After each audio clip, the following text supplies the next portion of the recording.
fine. Thank you. Dr. Ritchie, I want to, before I actually begin, I just need to make one point of clarification. Prior to starting, earlier on, I referred to a document, INQ, in fact, I'm going to give you the correct reference for the document I should have referred to. I can't remember the wrong one because I don't know which one I did refer to incorrectly. But I can tell you I meant... confused, James.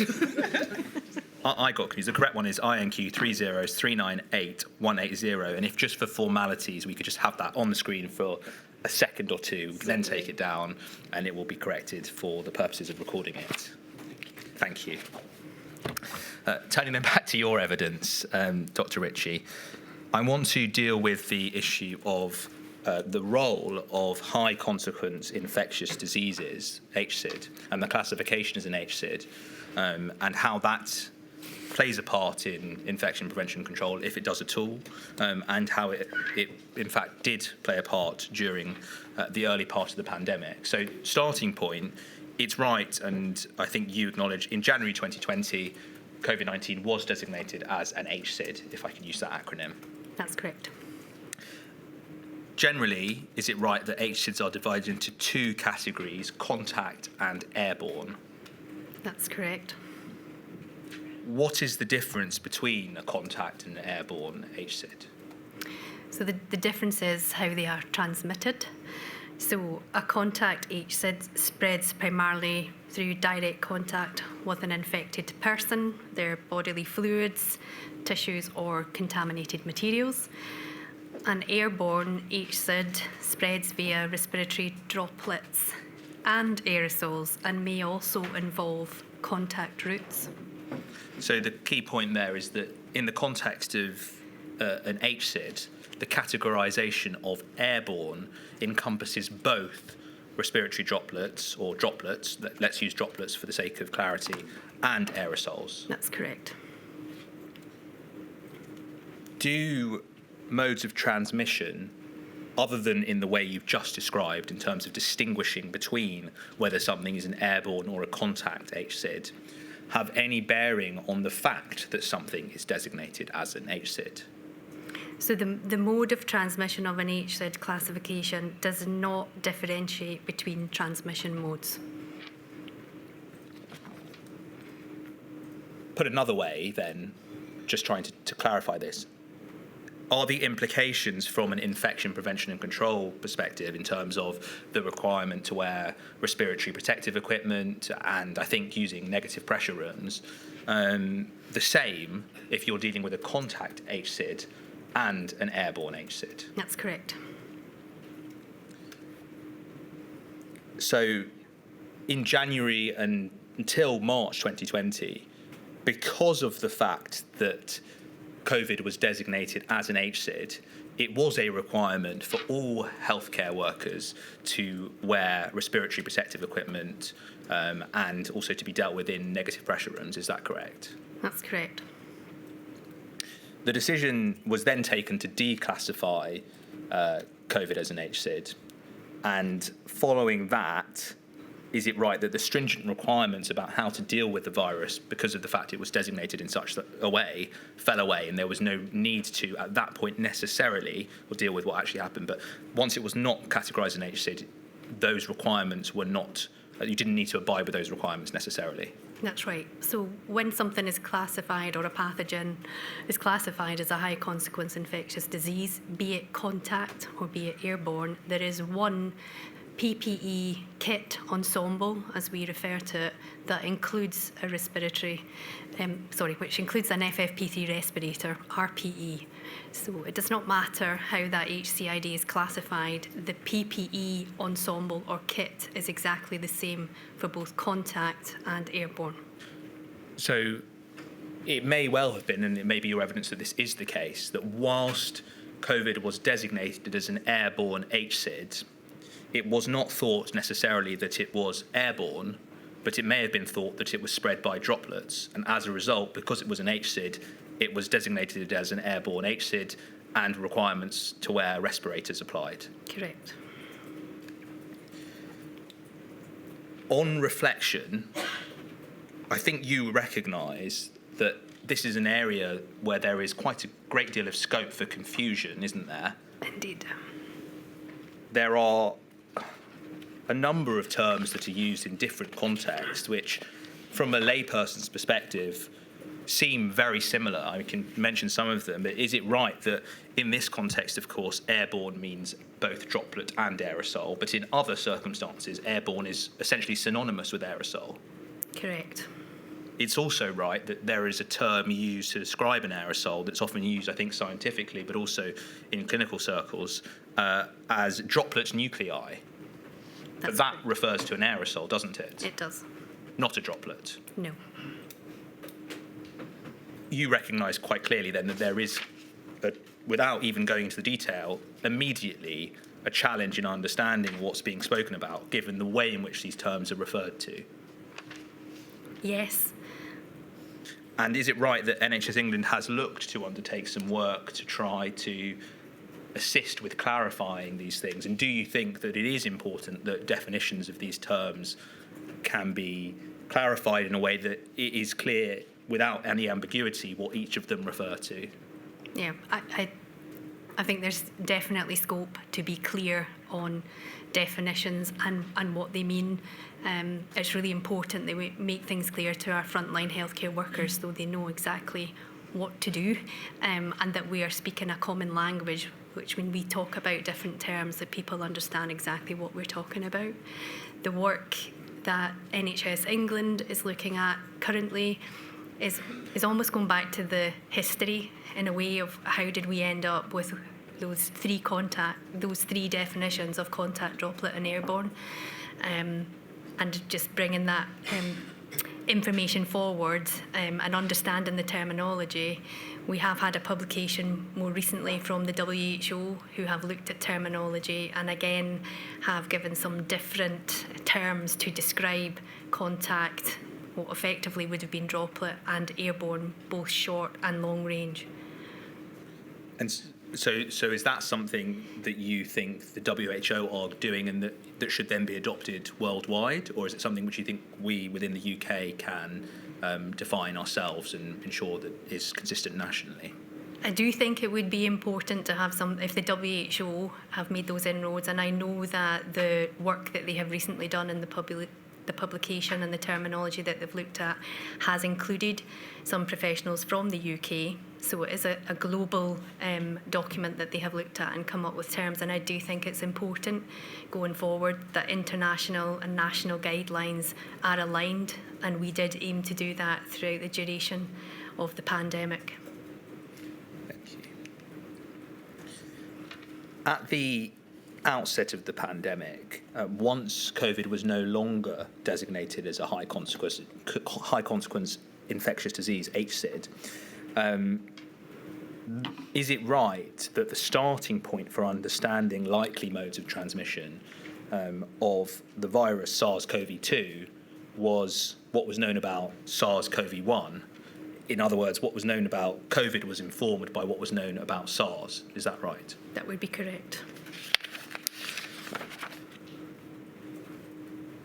In 2013, do you recall that you co-authored a paper alongside some other medical experts, including Sir Jonathan Van Tam, who was the Deputy CMO for part of this relevant period, and that paper was aimed at giving guidance to healthcare workers on how to protect against various different viruses. Can I call that document up, please?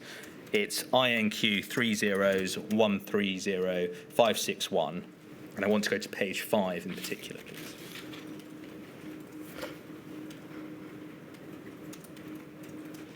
So this is an article, as I said, you were one of several authors too. We can see that this is a table which has various different viruses. In the middle there is main route of transmission, and then further along we have respiratory personal protective equipment for healthcare workers and FFP required. We can see, first of all, with tuberculosis, it's described as aerosol under main route of transmission, and then we have FFP3 required, and then it says a tick there, and some language underneath that, some text underneath that, sorry. If we look at SARS coronavirus, that's SARS, it describes main route of transmission for SARS as droplet/aerosol. And in terms of respiratory personal protective equipment, it says recommended to be worn until patient is no longer considered infectious, with a tick next to it. Given that SARS was the starting point in terms of informing the way in which COVID was to be protected against, and SARS was described as droplet/aerosol, and indeed recommended that an FFP3 be required when caring for SARS, can you explain why that didn't apply when providing guidance as to how to deal with COVID, despite the fact they were so similar?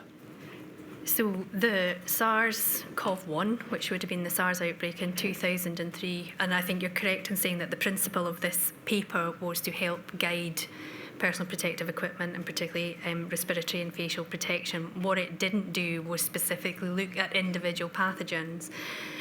But SARS-CoV-1, in the 2003 outbreak, was predominantly found to be spread by droplet contact, with the potential that it could be airborne. But it was never confirmed that that was the predominant route of transmission for SARS-CoV-1. Sorry, I don't think that's answered Mr. Farmer's question. Sorry. If SARS-1 was meant to be guiding you, why didn't it?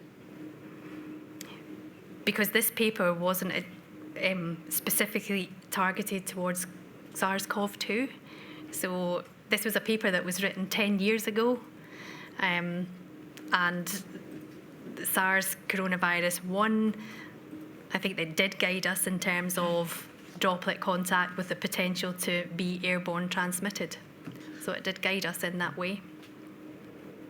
The guidance said on its face that or in fact within the context of the guidance, it specifically addresses the fact that it was based on the reasonable assumption that SARS-CoV-2 would behave in a similar way to SARS-CoV-1.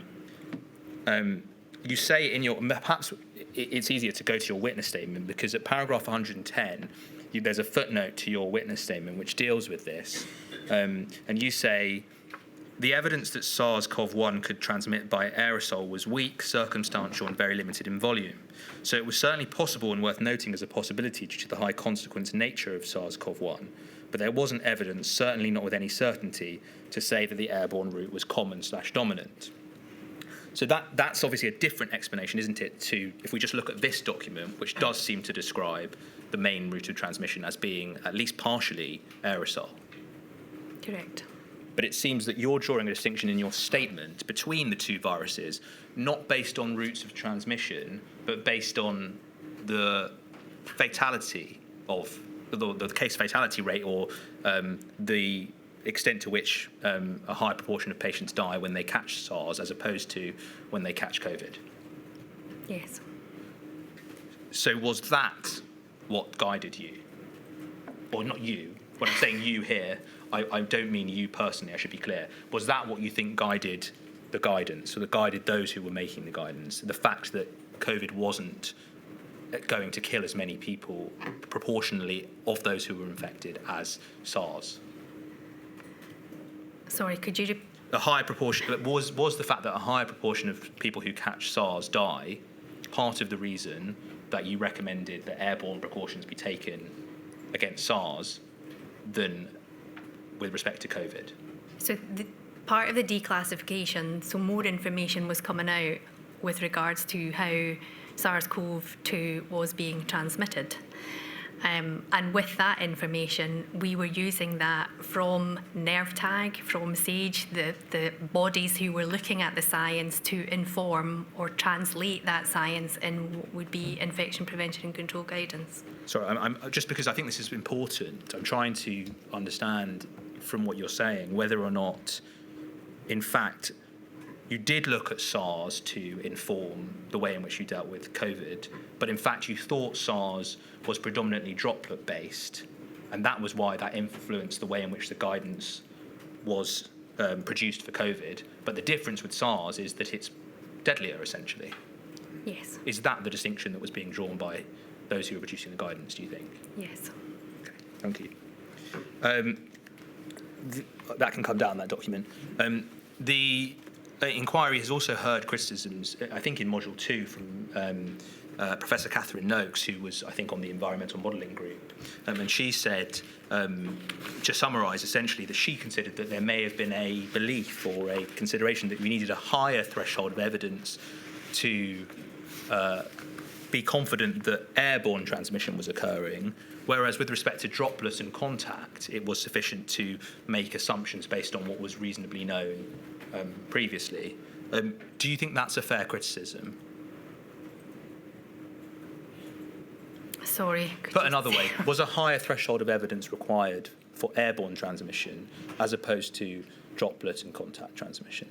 So the UK IPC cell was basing the guidance on the evidence that we were being given from outputs from NERVTAG, SAGE, and aligned to what was in WHO guidance. So the early IPC guidance was based on the available evidence on transmission routes, which aligned with the WHO recommendations. The question was, were you looking for more evidence? I don't think it was looking for more evidence. We were translating the science that we were being given. So had our science evidence groups such as NERVTAG and SAGE said that that evidence was available in the literature, then we would, or that was the mode of transmission, it was airborne, then that is what we would have put into the IPC guidance. Just following up on that, I thought that the reason that you looked, or that guidance looked at what happened with SARS to inform how to protect against COVID was because there wasn't evidence of the way in which COVID specifically transmitted. And so in order to do that, you look at SARS to inform and make reasonable assumptions. If that's right, is that right, first of all? Yes. But if that's right, you didn't have evidence about the mode of transmission with respect to COVID either, did you? You didn't know whether it was droplet or contact. You just knew that it was likely it may have behaved in the way that SARS did. Correct. And so, given that you didn't know that, the obvious question is to say, why wasn't it presumed that we don't know about the way in which this virus transmits at all, and we're going to protect against all three established modes of transmission? Oh, we were taking our lead from the expert science groups to translate that, as I've said before, into the infection prevention and control guidance. So was it essentially a risk assessment that you considered, based on the evidence, it's likely that it's droplet-based? Correct. Can we go, please, to a document now, which is INQ 301300506? And I think it's the third page. Oh, well, we can start with the first page just to orientate ourselves. So this is a letter from Professor Stephen Powis, I believe, on the 28th of March 2020, and it was sent to all of these various groups. We can see here all chief executives of all NHS trusts and foundation trusts, and to lots of those interested parties in the NHS, including the Royal Colleges, the BMA and the RCN. If we can go to page 3, please.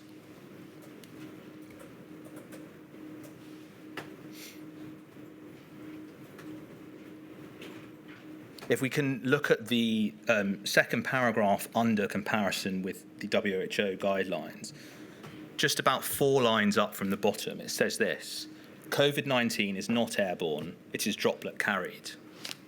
So this was on the 28th of March 2020, sent by the director of NHS England, medical director of NHS England at that time.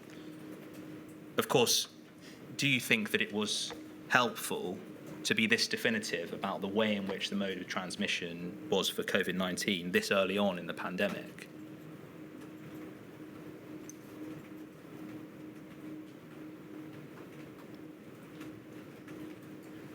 That if that was what was known as the science at that time and was the information being given by the CMO.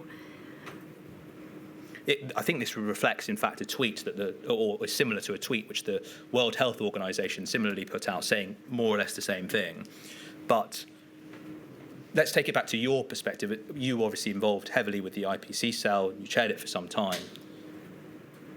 Did statements such as this, that were so definitive, make your job harder in terms of changing the approach as the IPC cell? Because to do so would mean going against statements that had been this definitive early on. We were working to keep the guidance updated with the information that we were being given. So did this, if you could answer the question, did this make it harder for you to go against what had been previously said and decide, in fact, there was airborne transmission? There is a possibility that it could have been airborne transmitted. No.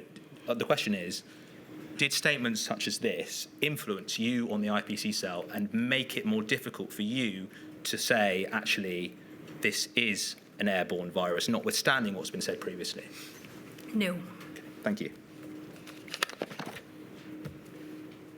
Can we go now to a different document? So this is a passage from Professor Begg's report, INQ 30474-276, and this is paragraph 139. If we can just increase the size of the bold. Yeah, here we go. Here's the bold section. We've looked at this before in the inquiry, but just to orientate yourself, this is basically Professor Begg's view, where he sets out that he considers by September 2020 there was enough moderate certainty evidence to strongly suggest that SARS-CoV-2 could be transmitted via the airborne route, and to justify precautionary measures being taken by health authorities to prevent this route of transmission in hospitals and elsewhere. Do you think that is right? Was it the case that by September 2020 you felt there was sufficient evidence, or is that unfairly early in terms of the history of events? So the weight of evidence that we were being advised with, I mean, the guidance was approved by Public Health England, UK HSA, and the recommendations that were in the UK IPC guidance was consistent and aligned with the World Health Organization. Sorry, I think Mr. Fireman's point is getting to the timing.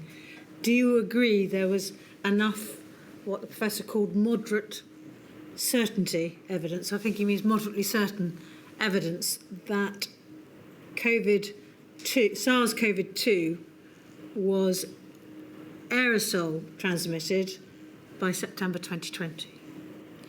It could be aerosol transmitted if there was aerosol generating procedures being performed. That's a different point, but thank you. So other than outside of aerosol generating procedures, you didn't think in September 2020 that was the case? And potentially if people were in poorly ventilated and overcrowded situations, then again that had been raised as a possibility that it could be airborne spread. Okay. Bear with me 1 second. With respect to poorly ventilated areas, is it not the case that ventilation is only a relevant precaution if you are guarding against an airborne transmitted disease? There's no point opening the windows in terms of trying to protect against a contact disease or a droplet disease, is there? Potentially, yes. Skin scales, things like that do get into the air, potentially. So you consider that ventilation is helpful both for all modes of transmission? Yeah. Specific air conditioning units and specialised ventilation are necessary for airborne or preventing airborne transmission. So you agree predominantly it's an airborne measure, but it's also beneficial in your view? Yes. For other measures. Just dealing then, first of all, we'll come back to that, but just dealing first with the timeline, because here we're talking about September 2020. Are you aware that there are other organisations involved in the inquiry, such as the BMA, the British Medical Association, who do support the view that Professor Beggs espouses about the IPC cell being too slow to acknowledge airborne transmission? Just trying to get down to timing, I know you said earlier that you, towards the end of the relevant period, you started to acknowledge that, in fact, there was a genuine threat of airborne transmission, and you appreciated that. From the IPC cell's perspective, was there ever a point where you collectively reached the view that it was a significant threat and needed to be guarded against with, for example, routine respirators being used? No. Did the level of things like nosocomial outbreaks impact your assessment of whether or not airborne transmission was a significant threat? Yes, they did. And why then, when there were some instances, I think particularly in the first wave and sometimes in the second wave, there were instances of nosocomial outbreaks, why did that not cause you to reconsider and think about the threat of airborne transmission? So we did investigate, or we inquired about the different nosocomial outbreaks of infection that had happened. What we tended to see was that when community prevalence went up, so when there was more COVID in the community, then the hospital admissions increased. In terms of those outbreaks, infection control there seemed to be the FFP3 respirators became almost like the silver bullet, if I could use that term. And there are many other precautionary measures that do need to be put in place. So I think some of the publications that came out, and there was a rapid influx of COVID-19 related scientific information. Much of that was disseminated through preprints or press releases, and it posed difficult in sustaining a kind of well-considered scientific narrative, and information was often taken out of context. So just to try and understand what you're saying, are you saying that it wasn't possible to sort of disentangle the causes of nosocomial outbreaks? Correct. In order to say it was caused by Correct. route of transmission as opposed to all of the other factors which may have been contributing? Because infection prevention control is multi-interventional, so it's multifaceted, so it means many things need to be put in place, and it's very difficult to extract one thing to say that was the thing that made a difference or caused this outbreak. And I just want to explore this point about ventilation slightly further, seeing as you mentioned it before. Can we go, please, to INQ 30203993?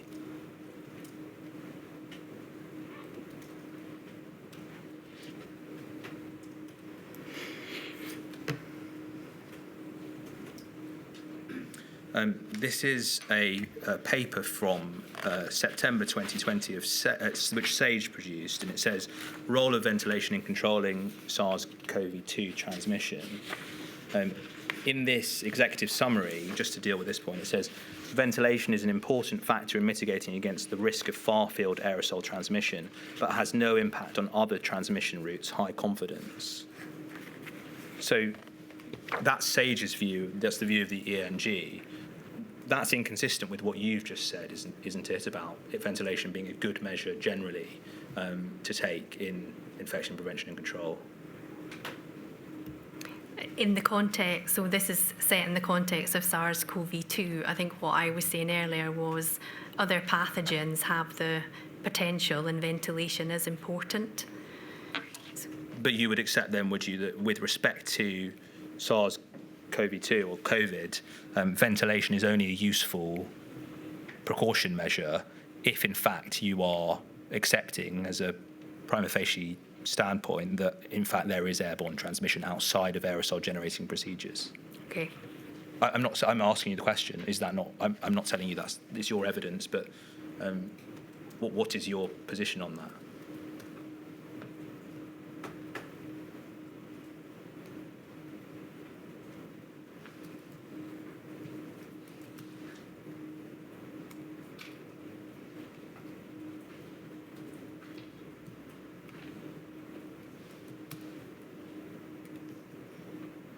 So I think that what that's saying is that the aerosol transmission depends on the interaction of multiple factors. It does, yes, but the starting point is that in terms of recommending ventilation as a measure of protecting against the virus, it's only worth ventilating. And then this is something which Professor Beggs said last week. He said that people generally think ventilation is a good thing, but they don't necessarily acknowledge that it's the virus may be airborne, but they think ventilation is a good thing. But this paper seems to be saying that ventilation as an IPC measure is only worth taking if, in fact, you're protecting against an aerosol-borne disease or against aerosol transmission. So I'm just trying to understand why you think ventilation was good if you didn't think there was aerosol transmission as of that earlier on in 2020 and into 2021. Sorry, so I don't think I'm disagreeing. I think I am agreeing, saying that ventilation is an important factor to mitigate mitigate against that far-field aerosol transmission. I understand that you're saying that, but what I'm trying to understand is if you didn't think there was a significant risk of far-field aerosol transmission, what did you think the benefit of ventilation was? Well, if you didn't think that the virus was airborne, why were you recommending that people use But we weren't just recommending ventilation, there was multiple measures. Sure, but just focusing on ventilation. If there was aerosol generating procedures being undertaken in those areas, then it was important to have good ventilation. Infection control sits within a complex framework of many other regulatory documents, including health building notes and health technical memorandums. So ventilation is an important part of healthcare buildings. So any recommendations that you made about ventilation weren't necessarily indications that you thought that there was aerosol transmission. They were just general tips as to how to deal with the virus and all viruses. Yeah. Okay, thank you. That can come down. Can I just ask you then, just to conclude this area of questioning about what you say in your witness statement, which is that your view is that aerosol transmission is, you say this at paragraph 31, my view that aerosol transmission is significant compared to other routes is that this is not sufficiently strong to recommend that FFP3 respirators are routinely used in locations other than high-risk clinical areas where AGPs take place. That's correct. Does that remain your view today? Yes. What would be, or what would have been, sufficiently strong evidence to justify, certainly during the pandemic, routinely using FFP3 respirators for healthcare workers? So that would have been the scientific evidence that would have come from the expert bodies who were providing that information during the pandemic and from international organisations such as the World Health Organization. So a conclusive statement that COVID-19 was airborne? Yes. And would it ever be practical, ever at all, slightly different point, but would it ever be practical to advise that FFP3 respirators would be used on patients, or is that simply impractical given the need to fit test? It's not recommended to put FFP3 respirators on patients because they're protective when wearing, but they can exhale if they have a valve, actually leak the pathogen that they're trying to protect against. So you would never, the recommendation is, and as I understand it, put an FFP3 respirator on a patient. And that includes a very vulnerable patient, for example? Yes.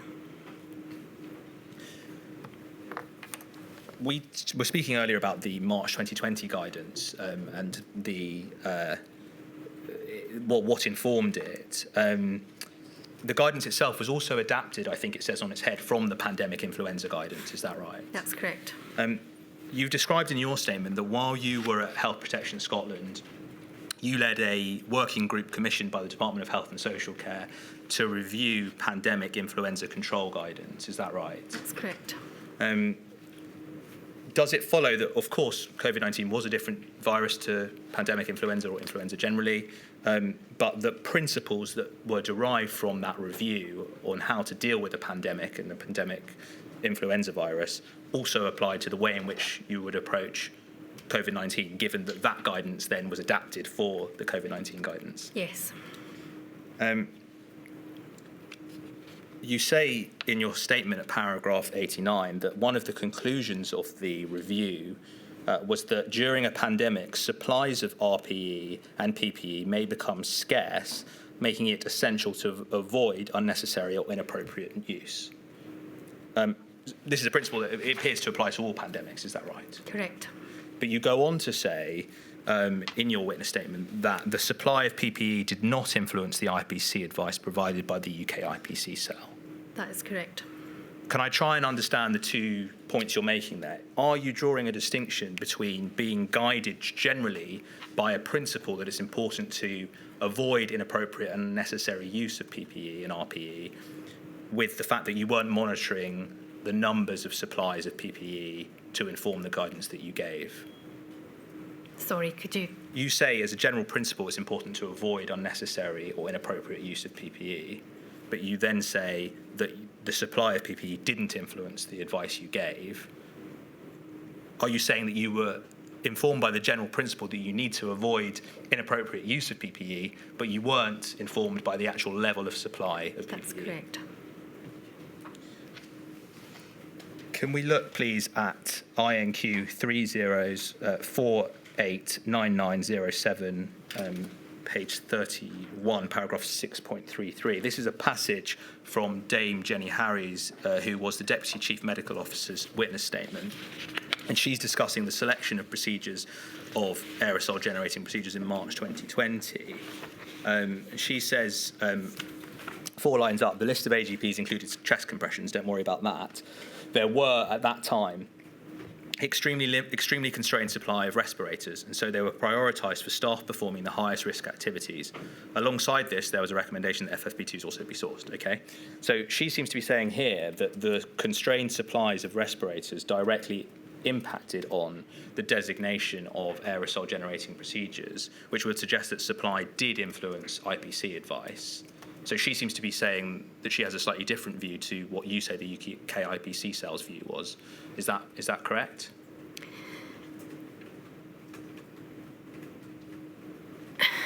So the recommendation and the guidance at the time was not to do with supply, but the recommendation was to wear a respirator if aerosol generating procedures were being performed. And of course, they would be the highest risk activities in terms of airborne transmission. That was a decision that was endorsed by NERVTAG and ACDP, as stated there, and the Health and Safety Executive. But she seems to be saying here that what happened, because there were constrained supplies, it was necessary to prioritise the highest possible risk areas as being aerosol generating procedures. The logical inference from that is that if you had more supplies, you may not have needed to do that. But is that right? That was not the case. So you disagree with her? I think it's a different context. I'm not disagreeing. I think what she's saying there, that if we had got to a point, and I recognise that supplies were limited, then they might have had to prioritise. And what Dame Jenny is saying in that regard is that staff performing the highest risk should have those supplies made available to them. I don't recall us ever being in that position, and that was not what was recommended in the IPC guidance. Thank you. Of course, we do know that the way in which the guidance, that can come down, the way in which the guidance was approached was that the highest risk aerosol areas, if I can put it that way, were aerosol generating procedures. And where you were dealing with those, or in AGP hotspots, you needed to wear respirators. Correct. So this, I think, reflects the understanding, does it not, that AGPs were thought at that time, and they may well be thought by you to continue to be the case, to generate a higher number of aerosols than activities such as breathing or talking or coughing or sneezing. Is that right?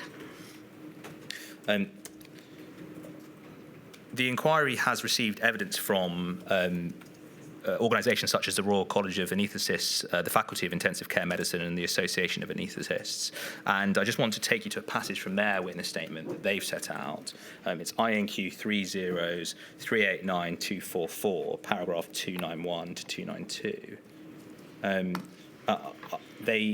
They talk about here that frontline healthcare workers in general were at higher risk of infection, but anaesthetists and intensivists seemed relatively less infected, both in terms of infection and COVID-19 related mortality. And they then cite a study from April 2020, and I appreciate that's very early on and perhaps not the most comprehensive in terms of how lengthy it is, but they talk about 119 deaths of healthcare workers and no deaths found among anaesthetists and intensivists. And then in the reasons being explored, they talk about the use of higher performing PPE. So I suppose the question is this: if it was the case that those using higher performing PPE were dying at lower rates and were infected at lower rates, did that not indicate that in fact it was necessary to spread the use of higher performing RPE and PPE more widely among other areas? No. Why? Because the risks are not the same in different areas. The risks were clearly different in those AGP hotspot areas and intensive care units. but providing routine care may not provide the same risk. But I think risk assessment is the approach that we also put within the guidance for healthcare organisations who are well versed in performing risk assessments on a day-to-day basis. COVID-19 is not the only pathogen that we deal with in our healthcare settings. We are dealing with infections all of the time, and clinicians will make risk assessments depending on the tasks that they are performing, how ill the patients are, the severity of the pathogen in terms of the approach that they take. So we were giving guidance in terms of what infection prevention control measures to put in place. I understand what you're saying there, but if those working in ICU and HCU and performing aerosol generating procedures, were actually being protected to a greater extent than in terms of infection rates. There were less infection rates among those than those who are working on wards, for example, with COVID-19 patients. Would that not indicate that maybe the protective factor of the PPE that they were using was part of the contributing factor to them being better protected?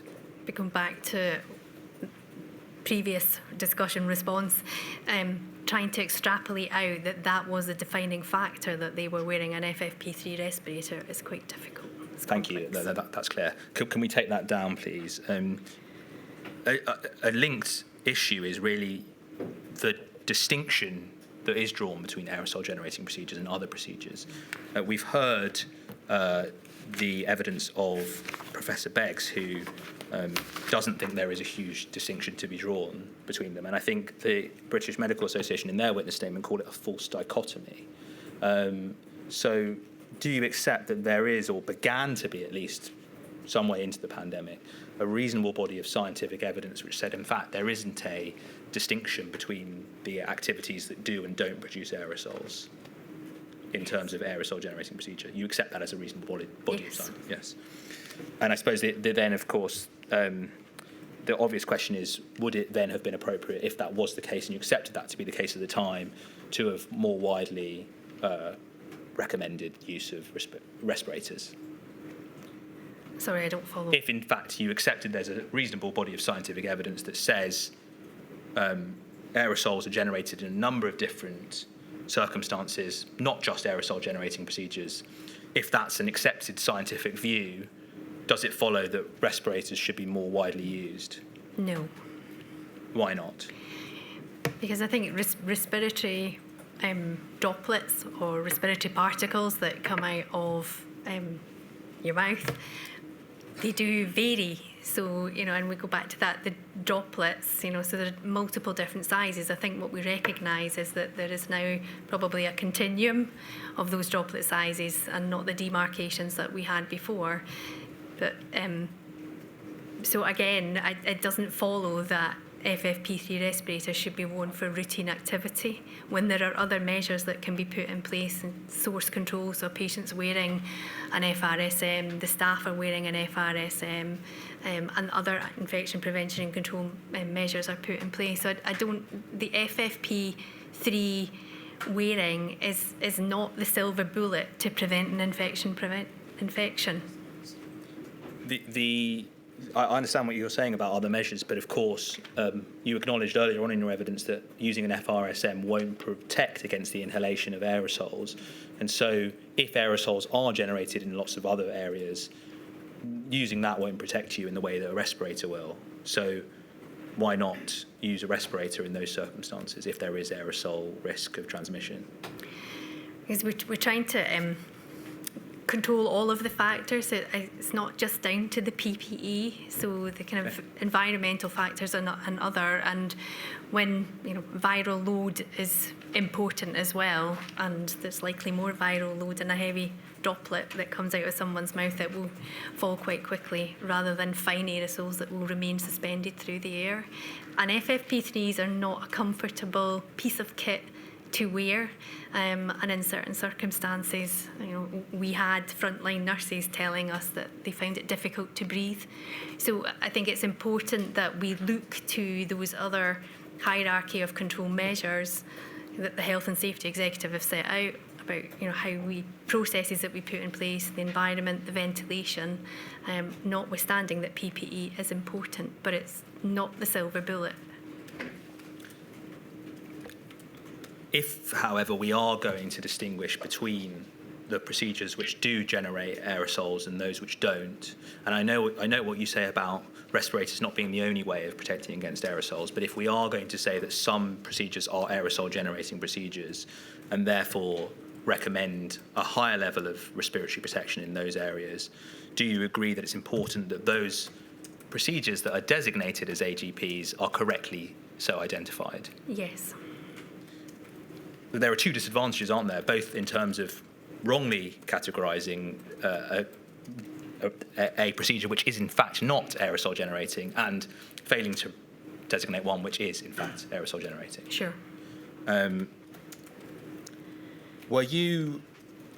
you recall being involved separately, perhaps to your role in the IPC cell, or in fact in addition to, in the initial identification of aerosol generating procedures for the COVID-19 guidance? The initial AGP or aerosol generating procedure list was published, as I recall, in the first UK IPC guidance document by Public Health England, and that AGP list was based on the aerosol generating procedure list that was in the National Manual for Scotland. I think that's correct, and I think can we have a look at? I think that guidance was the 13th of March, or something around there that was issued. Can we look at an email chain? It's INQ 303816163. This is an email chain which you're involved in early March 2020.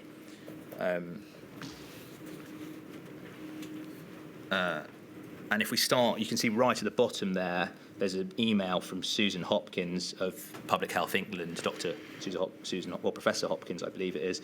And if we go down to the next page, on page 6, we can see what she said. Sorry, apologies. Yes, here we go. It says here, the list I submitted to Keith, I think this is Keith Willett of NHS England, is as follows, and we can see a list of them: non-invasive ventilation, etc. And then the one I want to ask you about is there is cardiopulmonary resuscitation, CPR, included on her list. And then if we go back to the email chain, we can see that you then provided a list above saying this was a subsequent email from you later that evening, where you list out a series of procedures that were in the, I think, NIPCM in Scotland. Correct. The National Infection Prevention and Control Manual. We can see here, omitted from this list is CPR, is that right? That's correct. And we can see then that Dr. Hopkins subsequently says thank you, and you use that list, and that's the list that then makes its way into the guidance, isn't it? Yes. So can I just understand, do you know if this conversation where Dr. Hopkins proposed one list of procedures and you then proposed another, as was reflected within the NIPCM in Scotland, was in fact the genesis of the list of aerosol generating procedures that ended up on the guidance? Yes. If we can then also go to another document, which is INQ 303818182.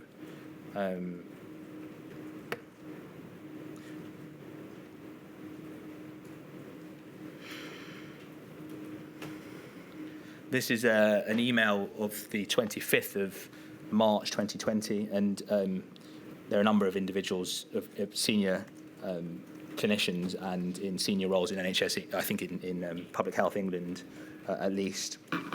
And then if we go to page 3 of this document, we can see it says "Dear all," and there's a readout of a meeting this morning. And then if you just go to the bullet point that is just second from the bottom, this is the 25th of March 2020. Here it says, chest compressions also represent an aerosol generating procedure.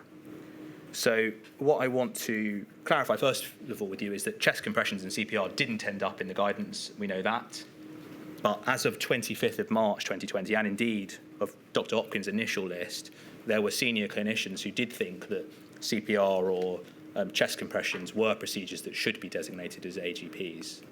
Do you agree with that statement? Yes. Ultimately, you're right, the situation was reviewed by NERVTAG, and they said essentially that whilst chest compressions could produce aerosols, that was just in the same way as breathing or coughing, is that right? Correct. And so they considered it wasn't appropriate to designate it as an AGP. Correct. That can come down, thank you.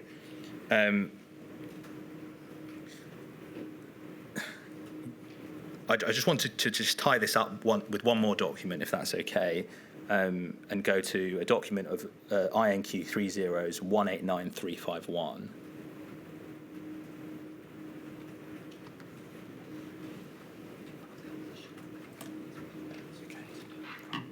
This is a review that was done by the Health Protection Scotland of the comparison between different countries and different guidance providers and the way in which they approach things. If we look at page 13, please.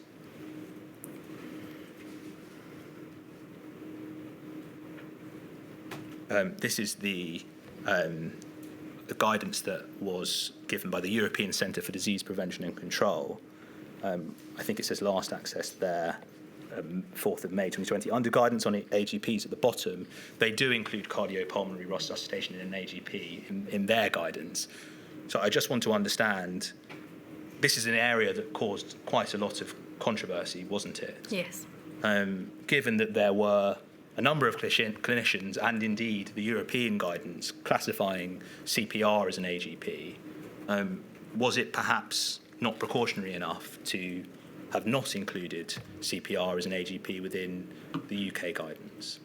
So that was a decision made by NERVTAG, as you correctly say, and Public Health England, as I recall them, published the outcome of the NERVTAG review with a caveat that the interpretation and the application of that AGP list was ultimately to be determined at a local level where specific risks and exposures were better understood. So I think the first time we ever had an agreed, or not an agreed, but we had an aerosol generating procedure or a list of aerosol generating procedures was that was published in 2016 in the Scottish Infection Control Manual, and they teased out those parts of the procedure that could be aerosol generating. So I suppose they dissected CPR, whereas the WHO and others just put cardiopulmonary resuscitation down as one procedure. And that would include chest compressions, would it? Yes. Okay, that can come down. Just to summarise, this issue, as I said, it caused some controversy. There was a statement that was put out by, I believe, the Resuscitation Council, and they essentially said that their guidance, contrary to national guidance, was that you should wear a respirator and respiratory protective equipment when doing chest compressions and CPR in its entirety. Can you recognise that the conflicting guidance between the bodies and the national guidance was an area that was unhelpful and perhaps damaged trust in guidance from healthcare workers? Yes. But as I say, I think Public Health England, as I recall, then put out a statement on the back of it, then giving local determination. And I do recall that UK Resuscitation Council did reply saying that was a helpful thing for Public Health England to have done. Can I ask you about the way in which the cell approached evidence generally and emerging evidence about COVID-19 being transmitted through various different modes? What was the role of the RHI rapid review process that you relied on, at least partially, during the IPC-cell discussions? Yeah.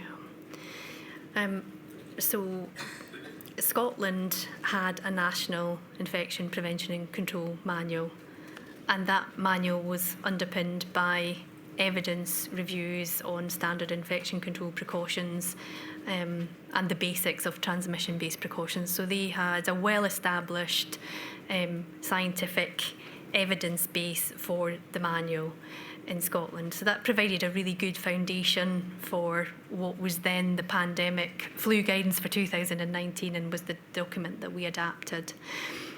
Because Scotland had that infrastructure, it was helpful to the cell because we did not have that structure in England. Initially, when I first came into post in April 2020, that structure wasn't in place. And Wales they had adopted Scotland's manual, and Northern Ireland had something slightly different.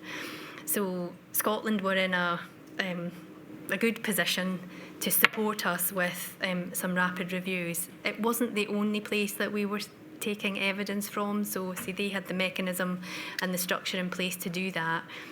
We were also looking at the outputs, as I say, coming from SAGE, NervTag and the other scientific groups, and using that to support and translate that evidence into infection prevention control practice, and always making sure that we were aligned with WHO guidelines. So did relying on this rapid review process reflect a process that you would use both pre-pandemic and during the pandemic of it being one of a number of different ways in which you were assessing the evidence? Correct.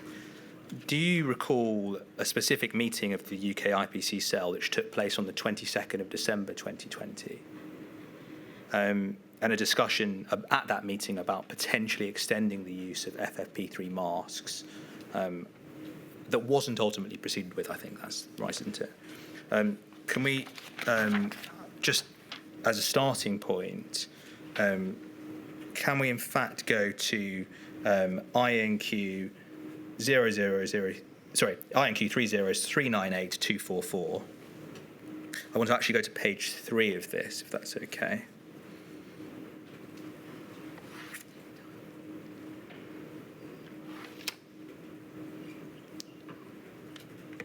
If we can look at some of the discussions that were had at this meeting, as I said, this was a meeting where you were discussing the potential to extend FFP3s.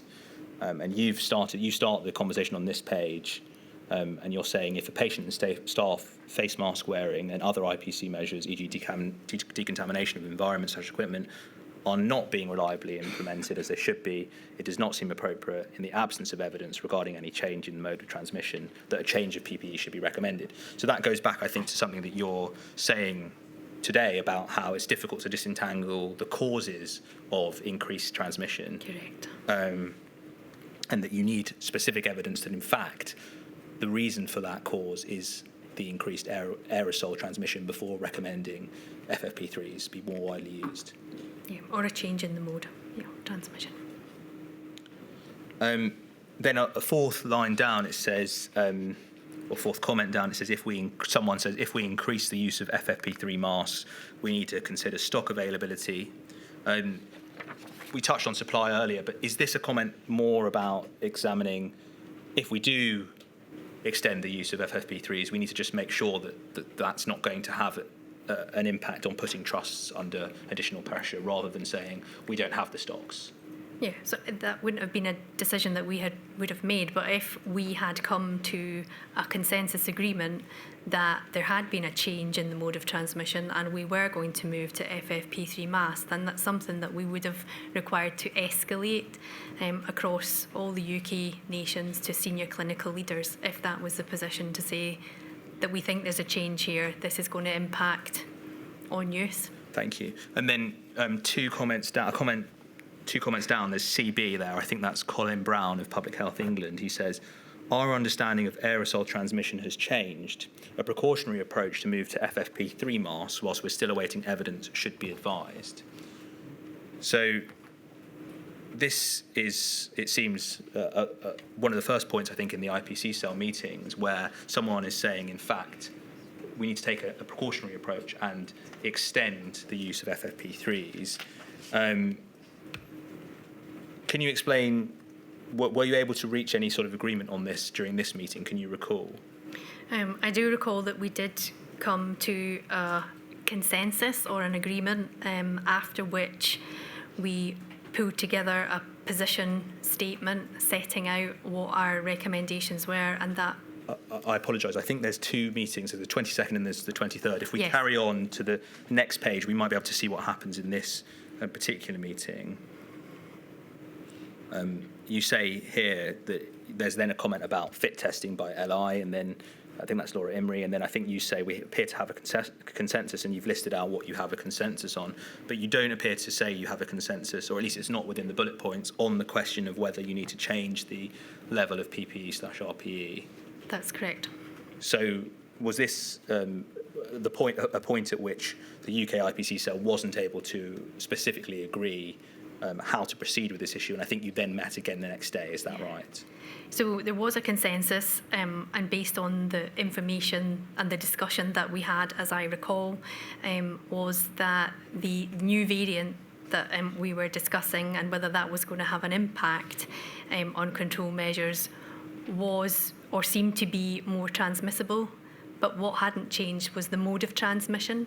So what that meant for the cell, in a way, was to be clear that all those other precautionary measures were being put in place to make sure that infection wasn't being transmitted. So again, not just down to the FFP3 respirator, but were organisations checking that those precautionary measures that they had in place were reliably being applied and monitored to actually have been followed. What you didn't agree with then at this stage, if I can summarise, is that a precautionary approach to move to FFP3 masks whilst awaiting further evidence should be advised. You didn't agree that that was the way to go at this stage, did you? So that was a consensus across the UK IPC cell, and that was what we put into a position statement that we then took, or it was discussed. I then discussed it with my CNO, and that paper was discussed at the UK senior leads meeting. So it would have been them that would have made a final decision on whether any change should have been made. But of course you say consensus, but that's consensus not including Public Health England, who had proposed the precautionary approach of extending FFP3 masks, is that right? General agreement. But of course there was the checks and balance in place that when it went to the UK senior clinical leads to discuss, they could have decided that that was not the right approach and that we should take a precautionary approach, and in which case we would have changed the IPC guidance to reflect that. Well, when you say clinical leads, do you mean after this discussion this was escalated to any particular individuals? Yeah, so there was a UK senior clinical leads group, which was CMOs and CNOs and other national clinical directors from across the UK, and UKHSA Public Health England were a member of that group. And then I think, do you remember if this happened, the escalation, after this meeting or after the next meeting? Because I want to go to the next meeting that happened the next day, and that's INQ 30398-242.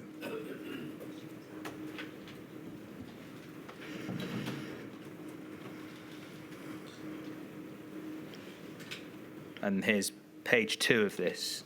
So we've just seen what you were summarising before. You said that you considered there was a consensus. You start this meeting saying, this is 3 lines down, LR confirmed today's meeting will be a further discussion to reach consensus regarding the IPC/PPE guidance, following the meeting yesterday to discuss the new variant, because you were discussing it in light of the new variant and the potential transmissibility of that variant, I believe. Is that right? Yeah, that's correct. And you then summarised that you think the consensus from yesterday was that you don't need to change the recommendations. Again, I suppose this goes back to what you were saying earlier about the way in which you got that assessment of there being a consensus. That was your assessment of the way in which the discussions had gone. Is that right? That's correct. And we then see, I think, just further discussion of this issue to try and reach a formal view from the IPC cell. Is that right? That's correct. And I think what that minute draws out is that every nation and the leads, the representative leads from those nations, all were given the opportunity to put their position forward. So everybody got the opportunity to put their discussion in, and we came to a general agreement at the end of that. And so if we look at the bottom of the page there, it says Northern Ireland were invited to present their position. And it says, in the absence of robust evidence to support the move, CM felt that colleagues might think they've not been appropriately protected with what has previously been recommended. 2 points there. Again, does this not come back to the issue of requiring robust evidence to justify a change in a way that perhaps wasn't the case earlier on in the pandemic for other modes of transmission? I can't speculate as to What was meant by someone? CM Okay. meant by What about the sorry. fact that colleagues might have thought that they might not be protected with what had previously been recommended? Do you think that influenced the way was the fear that colleagues might have thought they weren't protected influential in terms of any decision making you made? Absolutely not. And I come back to there was checks and balances in place, and that if our UK senior clinical leaders had thought, or Public Health England UK HSA had thought that the guidance that was drafted out in the document was incorrect, then I'm sure that they would have made us aware of that. If we can just continue through some of these comments, we can see there's more discussion. PHE are invited to present their position, and they then continue to say they're recommending FFP3s in all medium/high risk pathways, irrespective of AGP. So they're continuing to make that statement. To summarise, in essence, the cell doesn't agree with that decision, and the consensus you then take is that everyone else, I think, except predominantly PHE, considers that that shouldn't be the case. Is that right? So there was general agreement. There was a paper produced which was discussed at the UK IPC Senior Leads group, and the decision was made there. The way in which this was resolved, though, was that that the IPC cell didn't endorse the PHE position, did it? I don't think it was about endorsement. We had a discussion, and the consensus agreement, the broad agreement was that we didn't need to, the mode of transmission had not changed, and therefore we weren't going to recommend the use of FFP3 respirators more broadly than what was already stated in the guidance. But what we did do was strengthen some of the information round about risk assessments, and pointing to the other precautionary measures to make sure that they were being robustly implemented. Ultimately, did Public Health England, despite their position in this cell meeting where they're pushing for, to put it in colloquial terms, a move for FFP3 masks to be used more widely, did they ultimately still publish the guidance that was proposed as a result of the consensus? That's correct. So they didn't decide to take a different view and perhaps overrule the IPC cell, but your view is they could have done if they wanted to? Correct. Okay.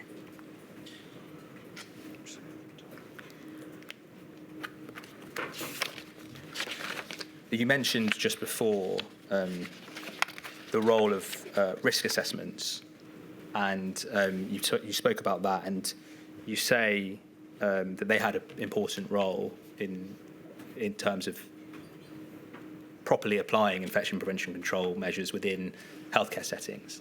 I want to just quickly look at the guidance that directly refers to risk assessments. This is INQ 30271-659 in the 5th page. At the bottom there it says, this is June 2021 to be absolutely clear, it says, to ensure maximum workplace risk mitigation, organisations should undertake local risk assessment based on the measures as prioritised in the hierarchy, by the hierarchy of controls, in the hierarchy of controls. If an unacceptable risk of transmission remains, following a risk assessment, etc., for now. Can we just deal with hierarchy of controls? You've mentioned it before, but what is the importance of the hierarchy of controls? I think the key thing with the hierarchy of controls is that we try, or the aim is to maximally mitigate risk for as many people as possible without it getting down to an individual level where it comes down to personal protective equipment.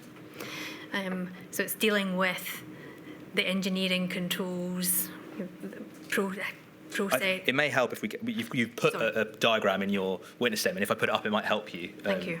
It's at paragraph 60 of your witness statement. You can then talk us through, I think, how that assists. Yes, there we go. Yeah. So the whole point is system-wide to try and eliminate or reduce exposure to risks, as stated there. Elimination with a respiratory virus, not always possible, but measures were put in place, for example, telemedicine, which could be, administrative controls as well, so that people weren't actually coming into healthcare environments, and engineering controls we've talked about, such as ventilation. So by putting different things in place and different administrative controls, the way that people work, and trying to maximally mitigate the risk for all healthcare workers and patients in that environment is far more conducive to health and safety and the well-being of everyone than you having to use PPE. But I do recognise that, and we said about residual risk, individual risk assessments are important. Utilising this framework. But of course, I think you do also recognise that some of these steps, elimination, perhaps even substitution, is simply not possible, especially if you're providing close quarters care as a healthcare worker. In those circumstances, it is going to be necessary to use protective equipment, isn't it? Personal protective. Yes. If we go back to the guidance that we were looking at before, it's a similar point that we touched on earlier, but I just want to understand it in this context. One of the things that was suggested again in doing a risk assessment, it says, if an unacceptable risk of transmission remains following the risk assessment, it may be necessary to consider the extended use of RPE for patient care in specific situations. The risk assessment should include evaluation of the ventilation in the area.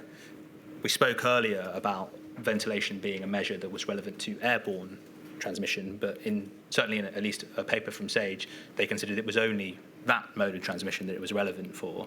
So was this guidance an acknowledgement of the growing risk of airborne transmission because it's directly pointing to ventilation as a measure that might need to be taken? So do you mean in terms of the hierarchy of controls? In terms of directing a risk assessment that looks at ventilation, was that because there was, by this stage in June 2021, an acceptance that there was an increased risk of the virus existing in the air? I would say not specifically.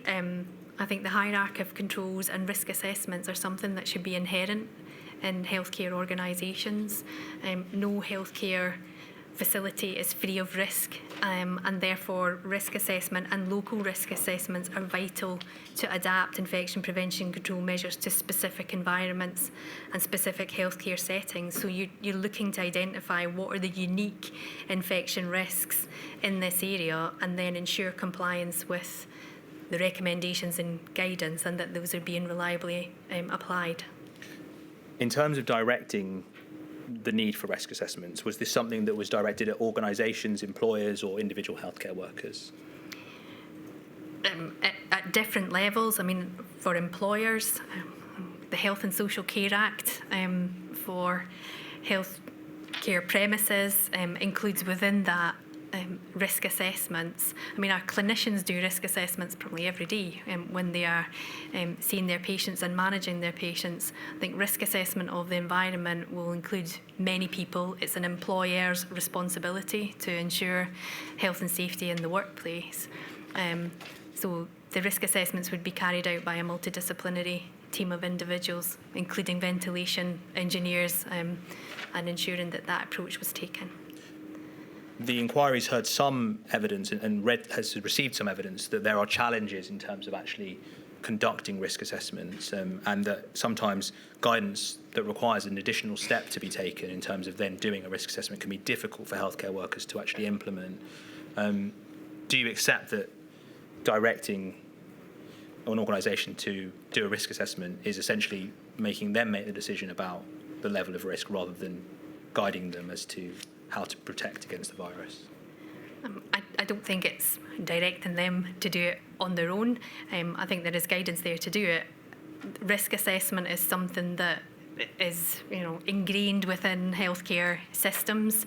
It's set out in the Health and Social Care Act for infection prevention. The code for infection prevention control risk assessment is fundamental within all of that, and in the day-to-day business and work of organisations. What we did do, recognising that it seemed to be a challenge, was we developed tools for various different settings, be it acute care settings, GP practices, dental practices, to support organisations or employers undertake a risk assessment in accordance with the hierarchy of controls.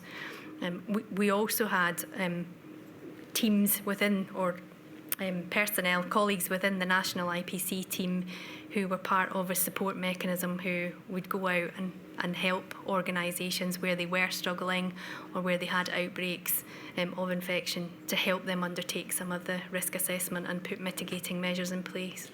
Thank you. Just in terms of these risk assessment, they appear to be, this is a general recommendation. One of the things the inquiry has heard about is the disproportionate infection rates among some healthcare workers, including those from ethnic minorities. This wasn't a particular risk assessment that was specific to them or those were particular workers or any particular workers, was it? It was a general risk assessment. A general risk assessment. And the IPC cell did it delve into providing specific advice about how to account for specific inequalities or anything like that? That wasn't the remit of the IPC cell, was it? No, but we did, with the guidance, what we did do was a complete inequality, diversity impact assessment, an EHIA, Equality Health Impact Assessment, for the guidance initially, and then we would review that when we were updating the guidance documents. Thank you. I think that might be an appropriate time. Certainly, I should return at 3:30. All rise.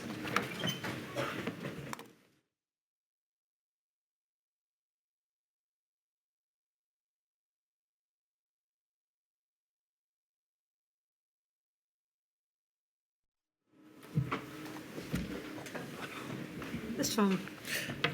Thank you. Dr. Ritchie, can I just clarify something on the basis of evidence you gave earlier on? You said in your evidence, when you were talking about the need to control environmental factors as well as others, and you talked about viral load is also important, and you said that it's likely more viral load is in a heavy droplet that comes out of someone's mouth that will fall quite quickly rather than fine aerosols that remain suspended in the air. Can I just clarify, that's your view, is it? That it's more likely that there'll be more viral load in a heavy droplet than there will be in an aerosol? Correct. Are you aware that Professor Beggs told the inquiry that he considers the majority of exhaled viruses are in fact found in fine aerosols? I respect that opinion, and I am not an aerobiologist or scientist. It's an area where you disagree, though, is it? Yes. On what basis did you come to the view that a heavy droplet contained a higher level of infectious particles than an aerosol, given you're not a physical sciences expert? My understanding would be that in a larger droplet and in a heavy droplet, there is likely to be more viral particles, whereas in a finer droplet, it's going to dry out quite quickly. So the viability of that causing any kind of infection subsequently is less so. But I think going back to the other environmental factors, those droplets and aerosols that do finally settle on surfaces, it's important that cleaning of equipment and the environment is just as important as other measures. If you are wrong about your assessment of which particles contain a greater amount of viral load in them, and in fact it's the case that aerosols contain the highest number of viral load or the highest level of viral load, would that influence the guidance that you would give in terms of use of respirators? If in fact they are in aerosols to a high, infectious particles are in aerosols to a higher degree, would that influence the guidance as to when to use FFP respirators? I'm understanding that it's almost confusing two separate things. So the guidance currently for droplet protection is FRSMs. Yes, if in fact, it's probably my fault, I didn't phrase that brilliantly, but if in fact it's the case that there is a higher viral load in aerosols than in droplets, would you recommend that FFP3 respirators be used more widely, if you're wrong about your belief? I'm not sure that I can answer that. Okay. Can I ask you about the changes to guidance, healthcare guidance, and the language that was used within healthcare guidance? And just take an example that is cited within Professor Hopkins' statement. If we can go to that, it's INQ 410867, and it's paragraph 353.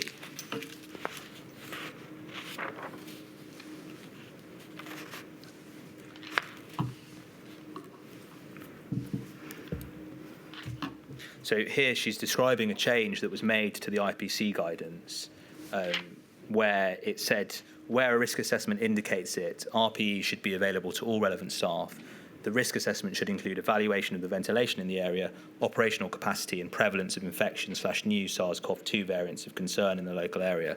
Staff should be provided with training on the correct route. And then it goes on to describe other additional edits that were made, including removing the word wholly in relation to transmission and use of RPE as follows. And if we look at the next paragraph, please. If we could find that, yes, if we could just, the top bit, a respirator. It says a respirator with an assigned protection factor 20, that is FFP3 respirator or equivalent, must be worn by staff when caring for patients with a suspected or confirmed infection spread, and then what was wholly removed by the airborne route. So it previously says, does it not, that you should use a respirator where you're caring for a patient with a suspected infection that is from a virus spread wholly by the airborne route. Is that right? Yes. So with respect to COVID-19, it wasn't the case at any point, I don't think, that it was said that it was wholly spread by the airborne route. And so it wouldn't be the case interpreting this guidance that you're supposed to use a respirator. Correct. But by removing the word wholly, Professor Hopkins explains that this caused confusion because then it just said spread by the airborne route. And it could be interpreted that COVID was spread by the airborne route, and so you should use a respirator when caring for COVID-19 patients. Is that right? That's correct. Simple question. Was it confusing to use language such as wholly and then to remove it entirely? I accept that it probably was confusing. Again, that was wording, wholly, being a predominant mode that we had used in earlier guidance. We had feedback from frontline staff, other stakeholders saying that that word wasn't helpful. So in response to that, we removed it, and then that caused more confusion.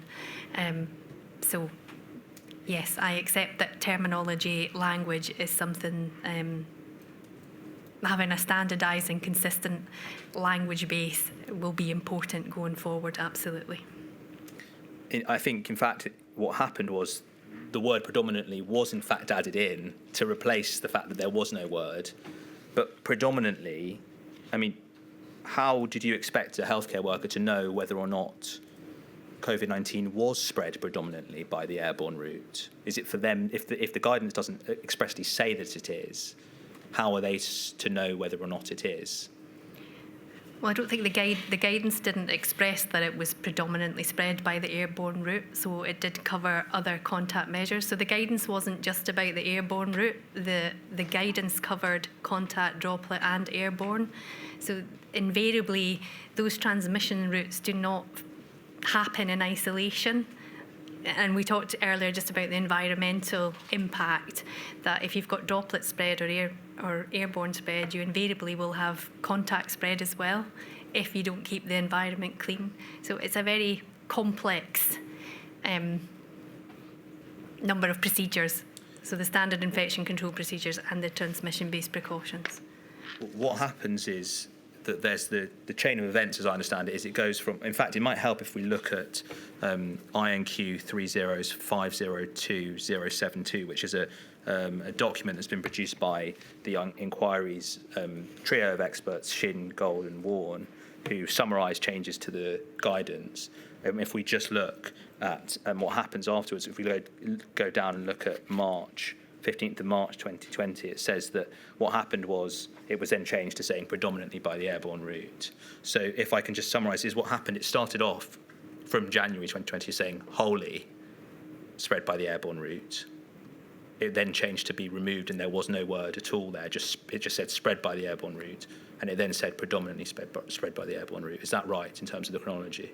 No, so just to clarify, so that the highlighted 15th of March document is a UK HSA guidance document. I don't think that's the UK IPC guidance. Okay. Can you then, just generally speaking, talking about the fact that in guidance, in healthcare-wide guidance generally, the phrases such as wholly spread by the airborne route, predominantly spread by the airborne route, and no phrases at all about how it was spread were used. Understand how that, of course, caused issues in terms of interpretation with respect to COVID-19. Sure. And do you have any thoughts about how to avoid that sort of thing in the future? I think that it's agreeing the terminology and the definitions and being as clear and give clarity as much as we possibly can going forward in guidance documents. As I said earlier, WHO have made a start on that by their published document on airborne transmission risk, where they describe new terminology. I don't believe that that has been signed up to by the UK as yet, but I do think it's important that the national and international guidance is aligned with the language that we use, because it's important that healthcare workers understand what they need to do to keep themselves and their patients safe. Would one way through this be to have clarity in terms of the guidance making clear exactly how it is considered that a virus is spread, so that when interpreting whether or not something is or isn't spread by the airborne route, we know what the guidance says about how the virus is spread? Yes.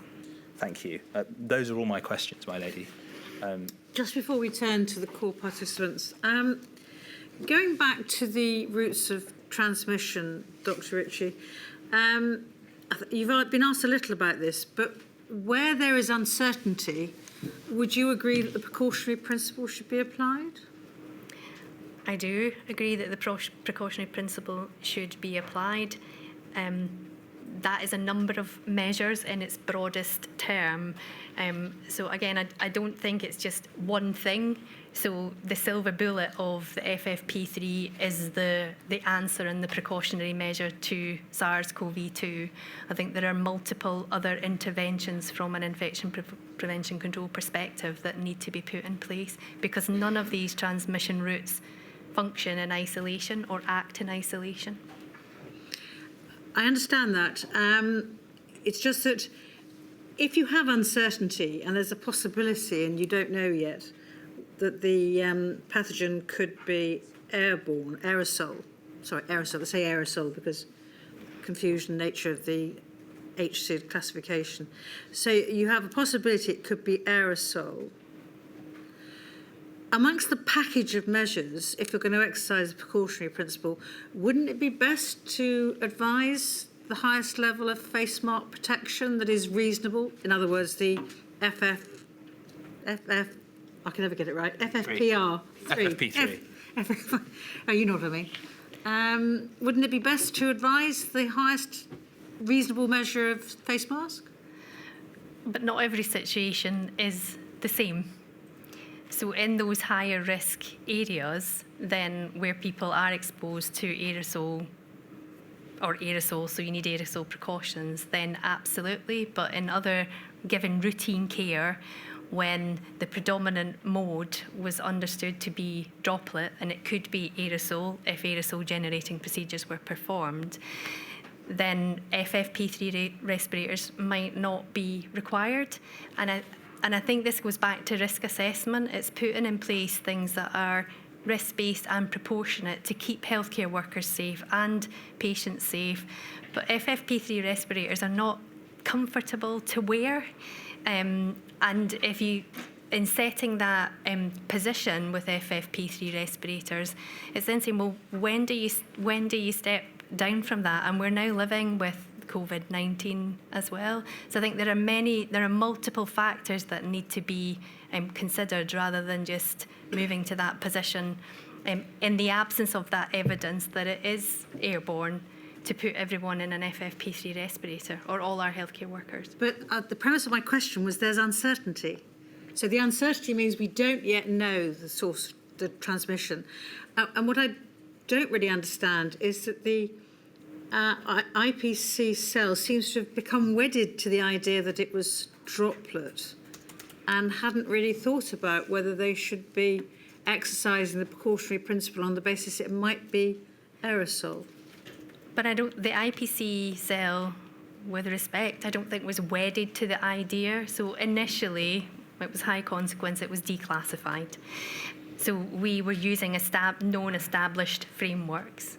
If we had been advised by the scientific advisors from SAGE, from NERVTAG, that there was a potential of airborne and that actually we needed to move, then we would have moved to that position. So our responsibility and our role and function in the IPC cell was to translate the scientific evidence and advice, the outputs from all of those scientific groups, into practical IPC guidelines. If our senior clinical leaders had not agreed with that position and said, actually, there's science there, or there's evidence there, or we're telling you as experts, IPC cell, that you're wrong, we would have moved to a different position. In December 2020, when you had that meeting to which Mr. Fireman took you,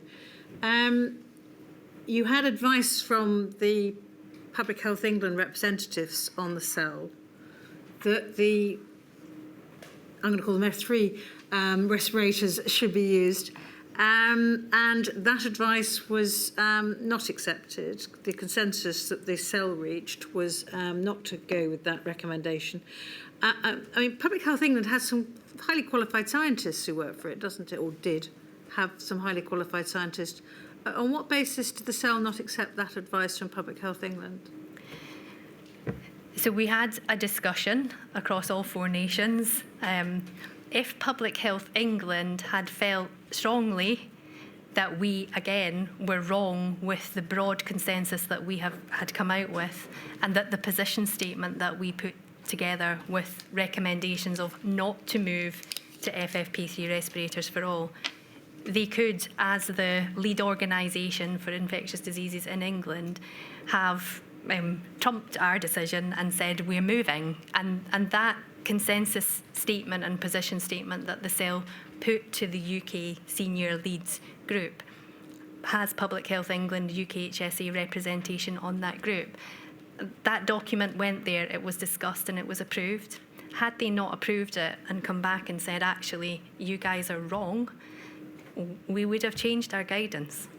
So we weren't there building the science, we were taking the outputs and the science and translating that into what would be, as much as possible, and accept terminology, but into practical guidance for frontline healthcare workers to put into action.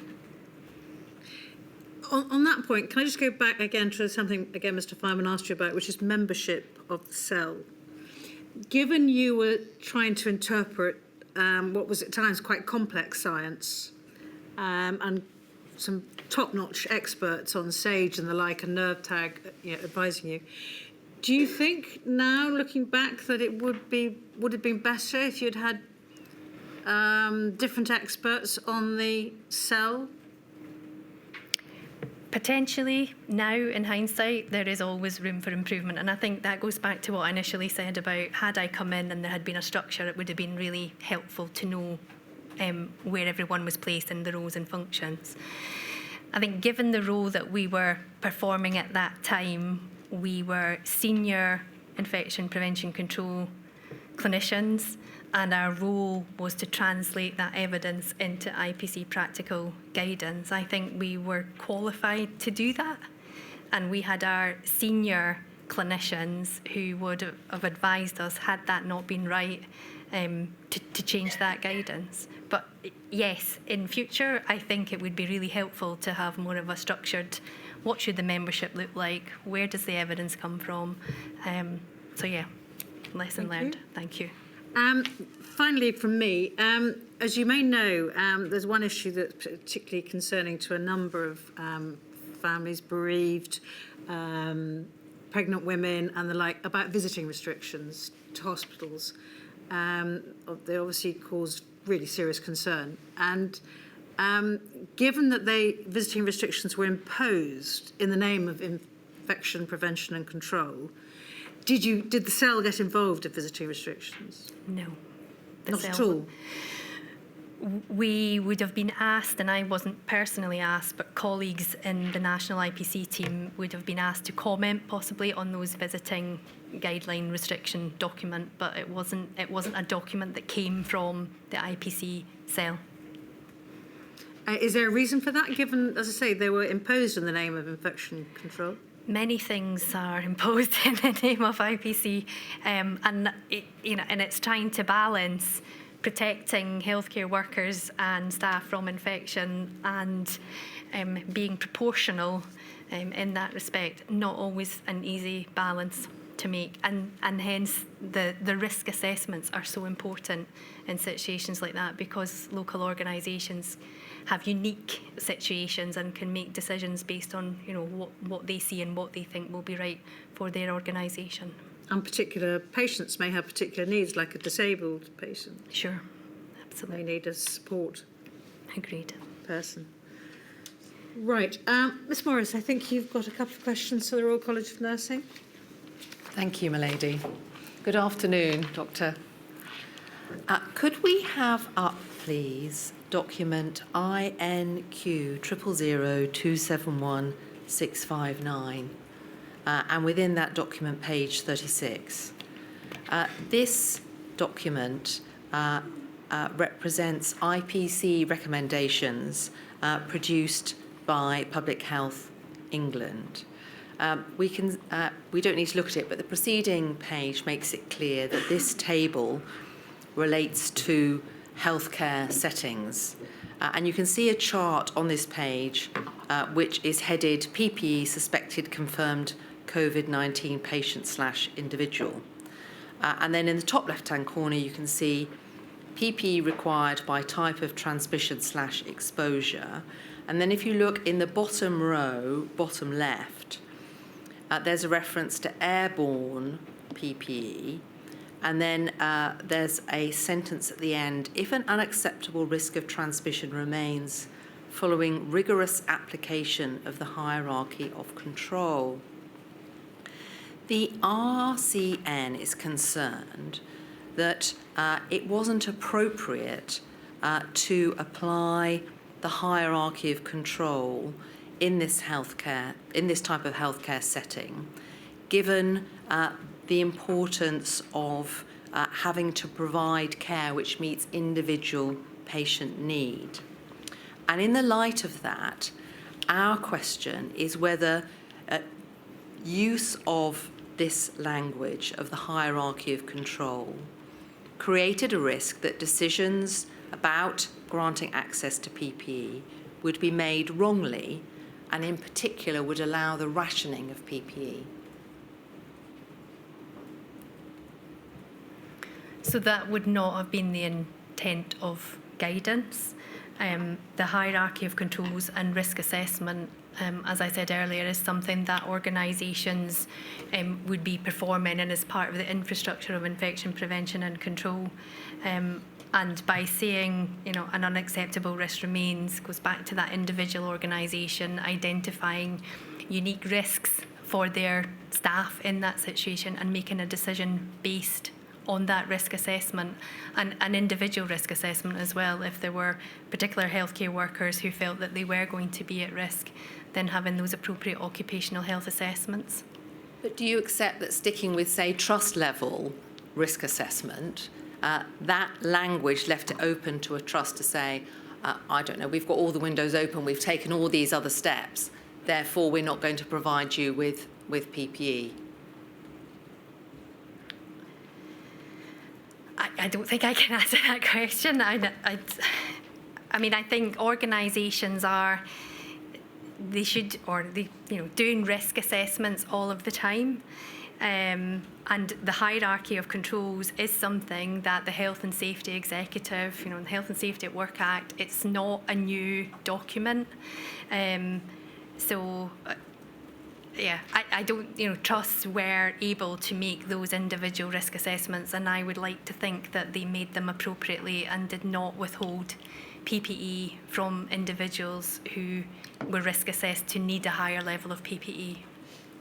So turning to my second question, we heard from the Scottish TUC this morning the view that nurses should have been able to make their own decisions as to whether and what PPE was required by them in a particular setting, and that PPE should have been provided to them on that basis. Do you agree or disagree with that proposition? I think it's challenging when selecting items of PPE on an individual basis is down to personal preference. Because I think healthcare workers need to understand the reasons for wearing that PPE and knowing when to wear it, for how long, all of those reasons. So I think those clinicians should be involved in the discussions around risk assessments, and that an organisation or a department come to an agreement about what their risk assessment is and what the level of PPE is going to be, but not down at an individual personal level, because that could land us in places where I choose not to wear it and put myself at risk, and then someone else chooses to wear it. So I think the personal preference route is quite difficult, and it's not easy to navigate. But I do agree that within certain within settings or units, then clinicians should be involved in the discussions with regards to what PPE and understand the risks that are in that area. Thank you very much. Thank you. Thank you, Ms Morris. Mr Weatherby.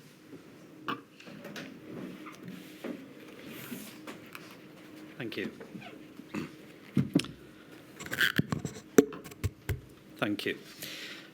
Dr Ritchie, I've got a very short number of questions. I'm asking you on behalf of COVID bereaved Families for Justice UK, which includes families bereaved from nosocomial infection and also healthcare workers.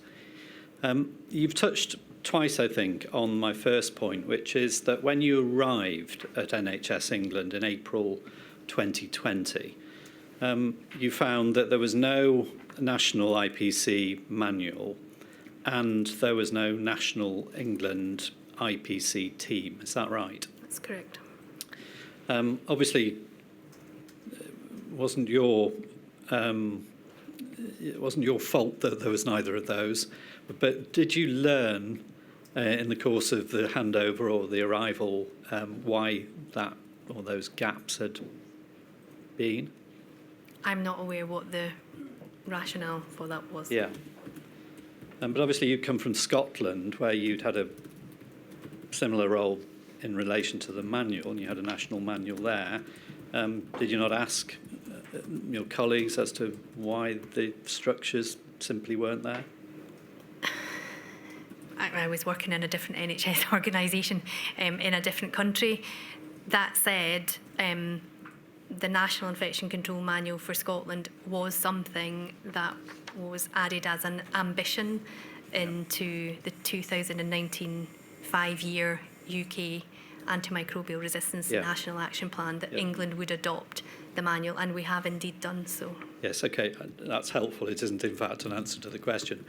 But would you agree with the summary of the experts that I anticipate will give this on Thursday, the IPC experts, that because there was no national manual, that the IPC guidance in England pre-pandemic was in fact fragmented.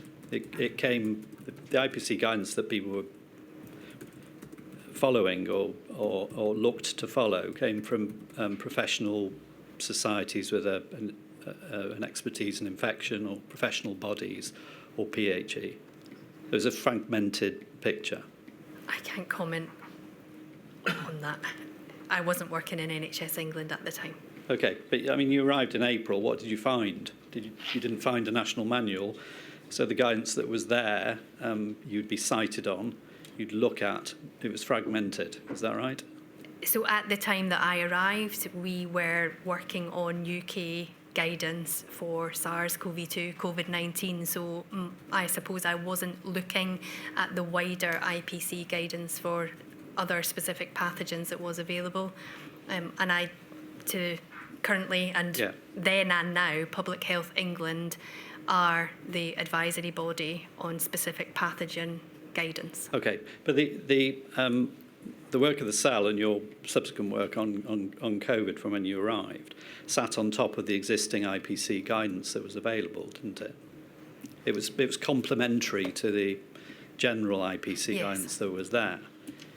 Are you able to say what impact the lack of a national manual what I've referred to fragmentation of IPC guidance, what effect that had on your work in terms of COVID? I think that's why we used the foundation of the Scottish manual in terms of standard infection control precautions and the basics around transmission-based precautions, and used that as a foundation to base the SARS-CoV-2 COVID-19 guidance on going forward. Yeah. And then as we developed that guidance, as that guidance evolved throughout the pandemic, Yeah. we were taking the appropriate scientific advice. So Scotland had effectively had the lead on it. So in the absence of joined up national guidance in England, you looked to the work that you've done in Scotland. Is that to a fair give us summary? an initial foundation. Very quickly, the second area.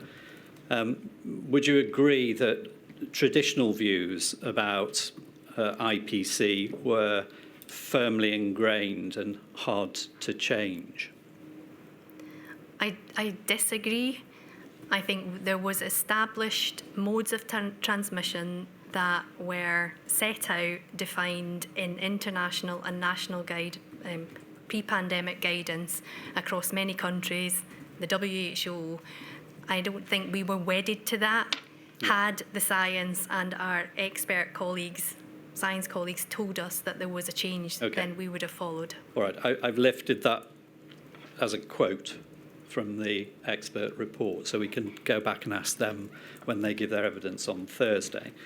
But when Professor Noakes, who was referred to earlier, a bioengineering professor, has given evidence, both in Module 2 and her witness statement, she referred to a simplistic distinction in healthcare between droplet and airborne aerosol respiratory virus transmission, and gave the view that it was persistent because it had been taught for years and ran through IPC guidance. Would you agree with that? That there was this hardwired view which just kept being taught, and that's one of the reasons that it persisted? I don't think it's a hardwired view. I think infection prevention control is very much down the pecking order in terms of research and good research. And I respect Professor Noakes' position. Yeah. I accept the science is far from settled. We need studies with improved quality to further understand short and long-term airborne transmission.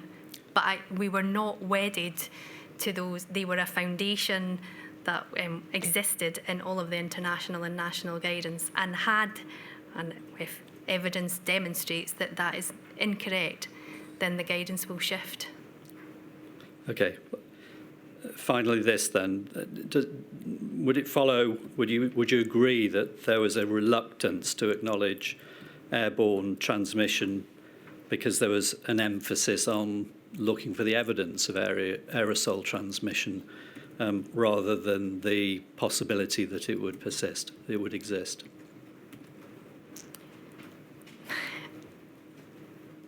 If the evidence had demonstrated and I go back to the role of the UK IPC cell. We weren't driving the science. Our role throughout the pandemic was to take the outputs from the science groups and the evidence that they had discussed and their recommendations and translate that into the IPC guidance document. Thank you very much. Thank you. Thank you, Mr. Weatherby. I think it's now Mr. Odogu. Oh, Miss Odogu, I'm so sorry. Oh, is it? Okay. Right, well, I was told it was Mr. Thomas, so there we go. I apologise, my lady. There's been some movement this afternoon. No. Thank you. Dr. Ritchie, I represent FEMHO, which is the Federation of Ethnic Minority Healthcare Organisations. We advocate for healthcare workers from ethnic minority backgrounds who were disproportionately impacted by the pandemic. And those concerns include surrounding personal protective equipment and fit. If I may ask a question, regarding your statement. You mentioned the recommendation of fluid-resistant surgical masks. This is in footnote 3, paragraph 16 of your statement, for GPs triaging suspected COVID-19 cases, despite evidence showing a higher risk of infection when compared to FFP3 masks, especially for those who failed fit tests, including ethnic minority staff. So, given this evidence, why did you believe that recommending FRSMs provided sufficient protection at the time, particularly for those facing fit testing challenges, such as we've heard of before? So on the primary care and the FRSM, the date round about that guidance, as I recall from my statement, that COVID-19 at that point in time was classified as a high consequence infectious disease. And given that in primary care settings, FFP3 fit testing was not widely established, then the advice that we were giving in that situation at that particular time was obviously for people who suspected themselves was not to turn up at a GP practice, but if they did, for the GP to basically identify through assessment that there could be a potential that this individual may have SARS-CoV-2, to isolate them and not undertake any intervention, and then to inform their local infectious diseases service to take advice on what to do next. As the pandemic progressed and evolved, GP services took on quite a different approach, where they were triaging on the phone and individuals not turning up. So we were looking at more administrative controls in the primary care setting rather than the PPE. Right, Can I thank you. just interrupt there? Forgive me, Ms. Patton. Of course. I thought you said that as long as it was classified as a high consequence infectious disease, all healthcare workers had to wear respiratory protection equipment. That's correct. Wouldn't that be more than the fluid-resistant mask that Ms. Bannon was talking about? So at the time, when it was classified as a high consequence infectious disease, we didn't have many cases, or if any cases, in the UK. And because we knew that FFP3 respirators was not something fit, because they have to be fit tested, there will not be many GP practices or clinicians in primary care that are fit tested for an FFP3 respirator. So the guidance was to put in place measures that would protect the individual patient but protect the healthcare worker at the same time. So we were not anticipating that those primary care practitioners would come into contact with a high consequence infectious disease at that time, but if they did and they presented, then it was identify, isolate and inform. Right. Sorry to cut across you. I'm very grateful, my lady. If I may, just a question that arises from earlier answer, which also is relating to my question. Just to clarify that something was raising questioning before the afternoon break on the topic of risk assessments. You told us that the IPC cell developed various tools to support organisations and that teams would help those struggling with outbreaks to undertake risk assessments and to put in place mitigating measures. Counsel to the inquiry asked whether there was any particular risk assessment specific to ethnic minority healthcare workers, and your response was that it was only a general risk assessment. However, there was a clear and stark disparity evident in the disproportionate infection rates for ethnic minority healthcare workers, which was public at the time. We've heard reference to unequal access to PPE, working conditions, etc. So can you explain why a specific risk assessment tool was not worked on, or indeed support from IPC teams directed at addressing such specific issues? So in terms of the facial protection, respiratory protection, I do know that a colleague, one of the Deputy Chief Nursing Officers, did undertake a piece of work with BAME representatives, which was on making sure that there was a proper risk assessment and how to end up with good FFP3 protection when it was necessary. When I was talking about risk assessments, it was more in relation to the environment and the health and safety executives' hierarchy of controls, and the health equality impact assessment on the guidance did highlight within that the PPE, and particularly the FFP3 fit testing for BAME groups and colleagues. So that was highlighted in that document. And as I know that a Deputy CNO colleague did take forward some work which I wasn't involved in, to do with fit testing for ethnic minority groups. Thank you. Thank you, my lady. Thank you very much. Oh, sorry. Mr. Simblett.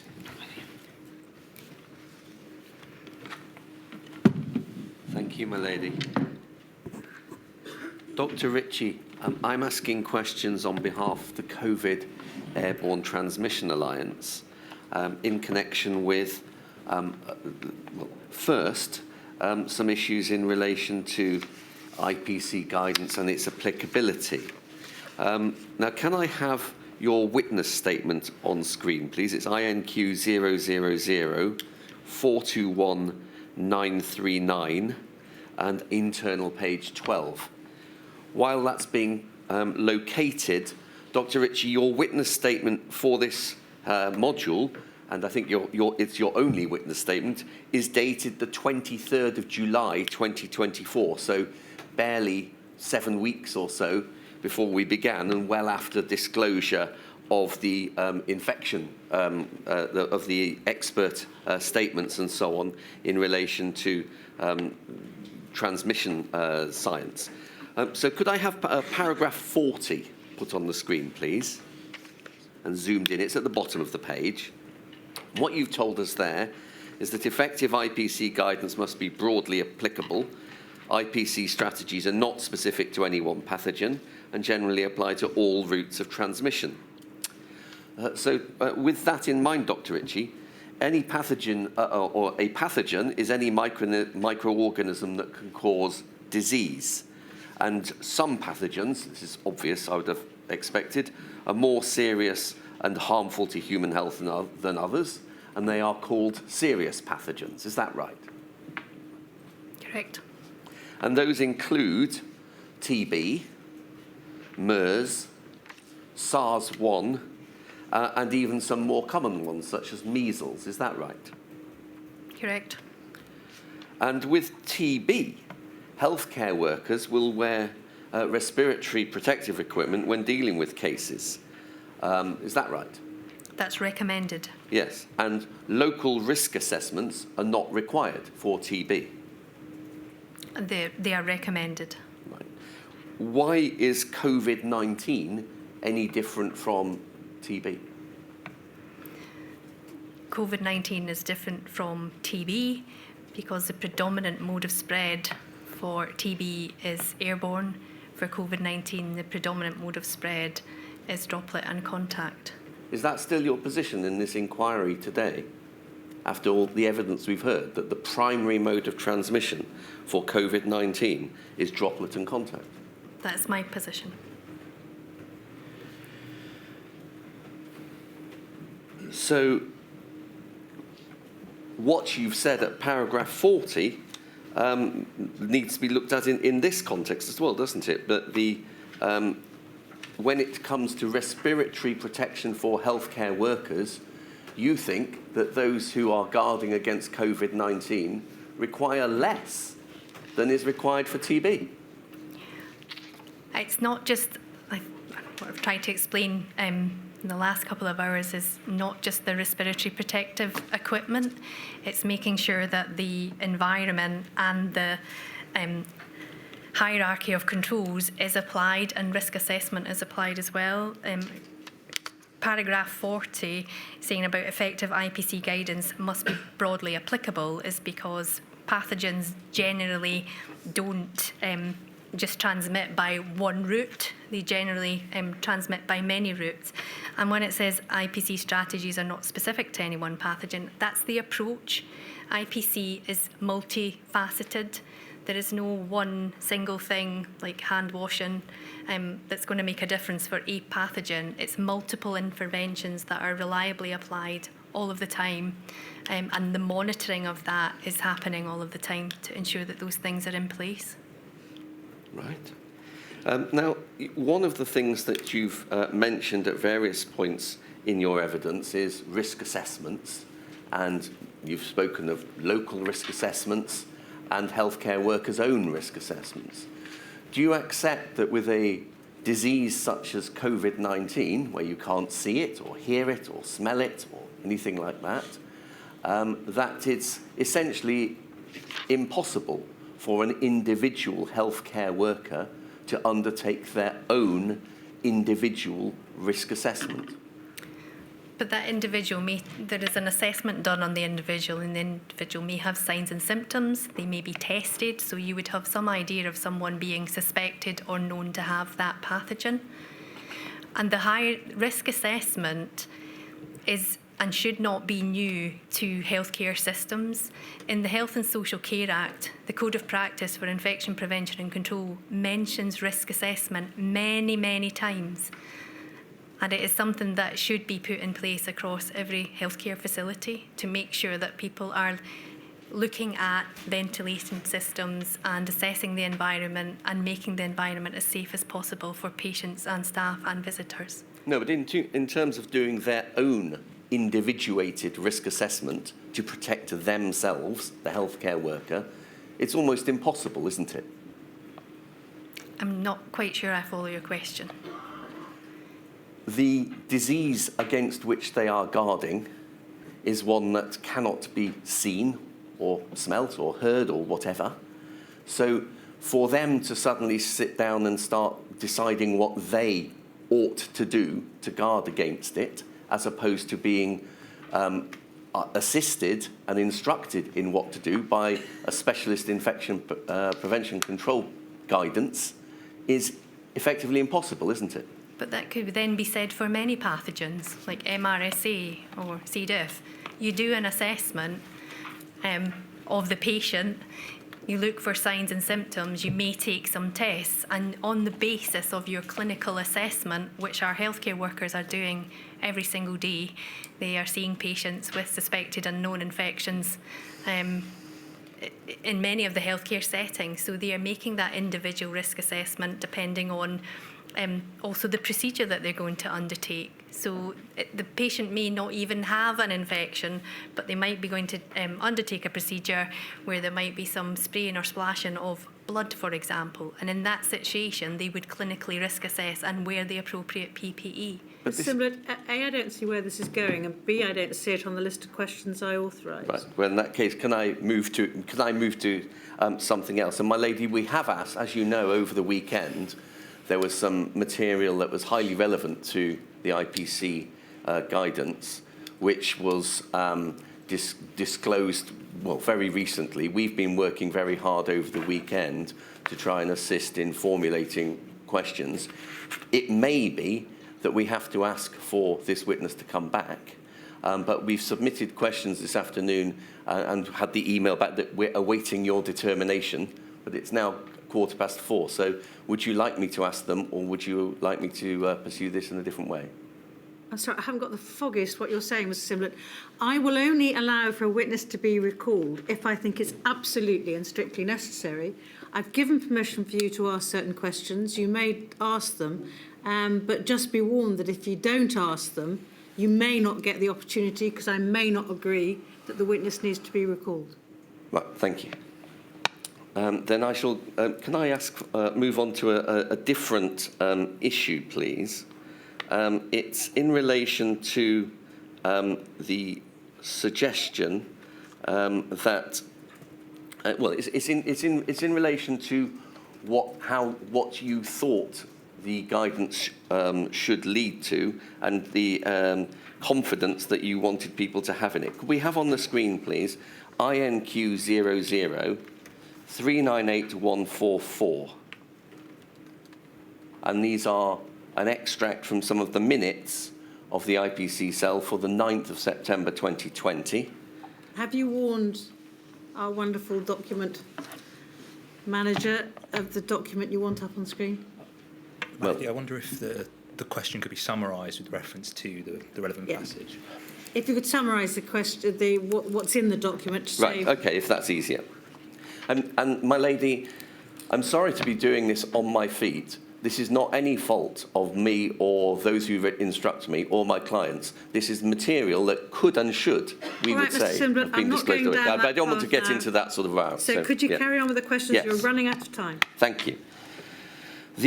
It's in those minutes, and it's for the people following it, box 3, bullet point 3, it was said that, somebody in the meeting said if you wanted to change the guidance itself, it would need a very careful narrative, as it would be easy to give the impression that we got it wrong the first time when it's something we collectively signed off on and submitted to our chief nursing officers.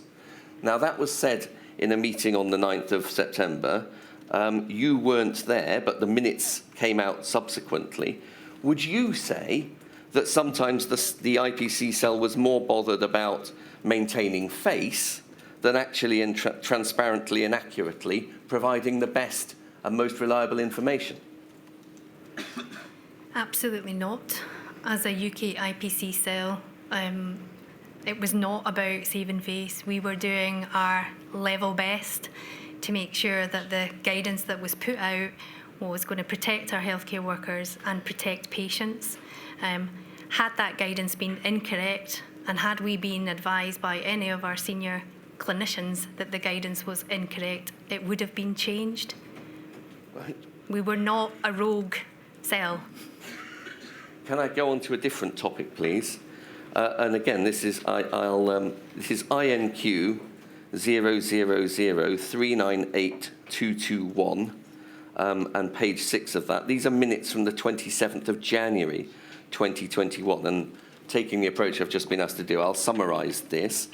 Sorry, I'm not sure if these minutes have actually been authorised in terms of the particular question that the core participant has been given permission to ask a question on. What's the question, Mr. Simblett? And I'll reconsider. Apparently, you. I have declined permission. Oh, right, well, if you did so, my lady, it was something that hadn't happened when we got to the break. But what I wanted to ask is that in the minutes there are various suggestions of people raising concerns that it's called as caused by the minority, i.e. minority of healthcare workers. And what I wanted to ask you about is, what did you understand to be the minority, and what was the concern about listening to them? Well, I think you've asked the question now, so you've got permission. Dr. Ritchie. I don't recall the minute.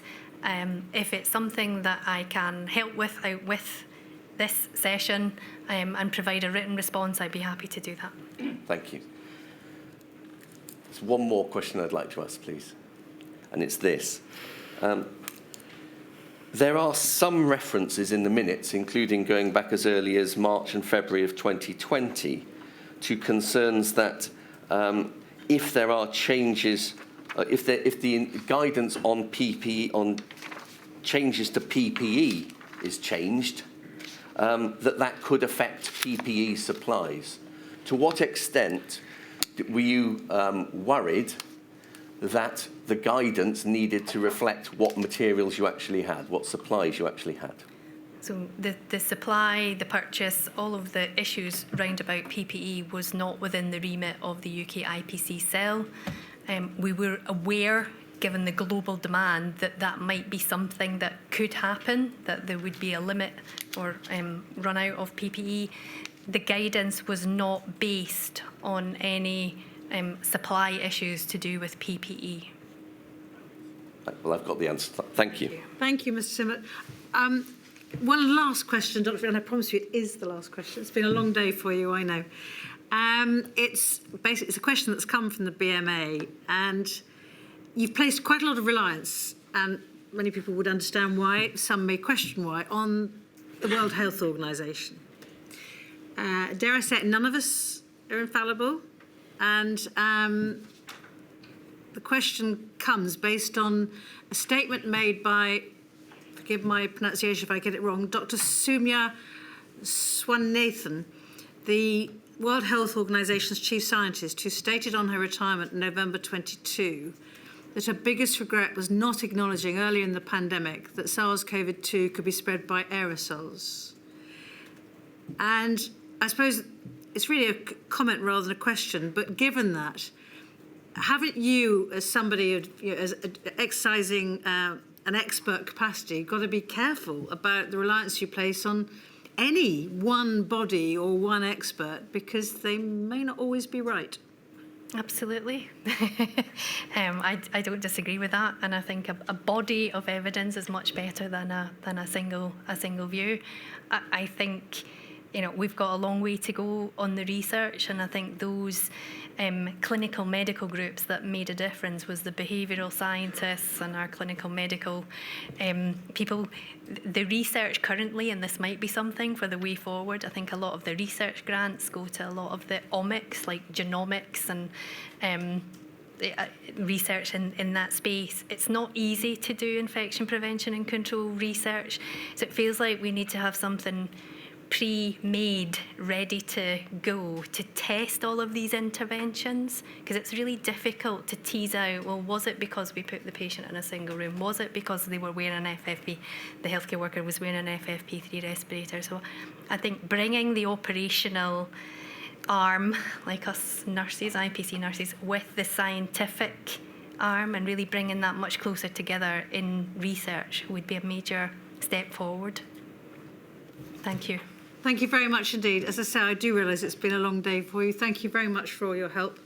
And we'll finish there, and I shall start again at 10 o'clock tomorrow morning. All right.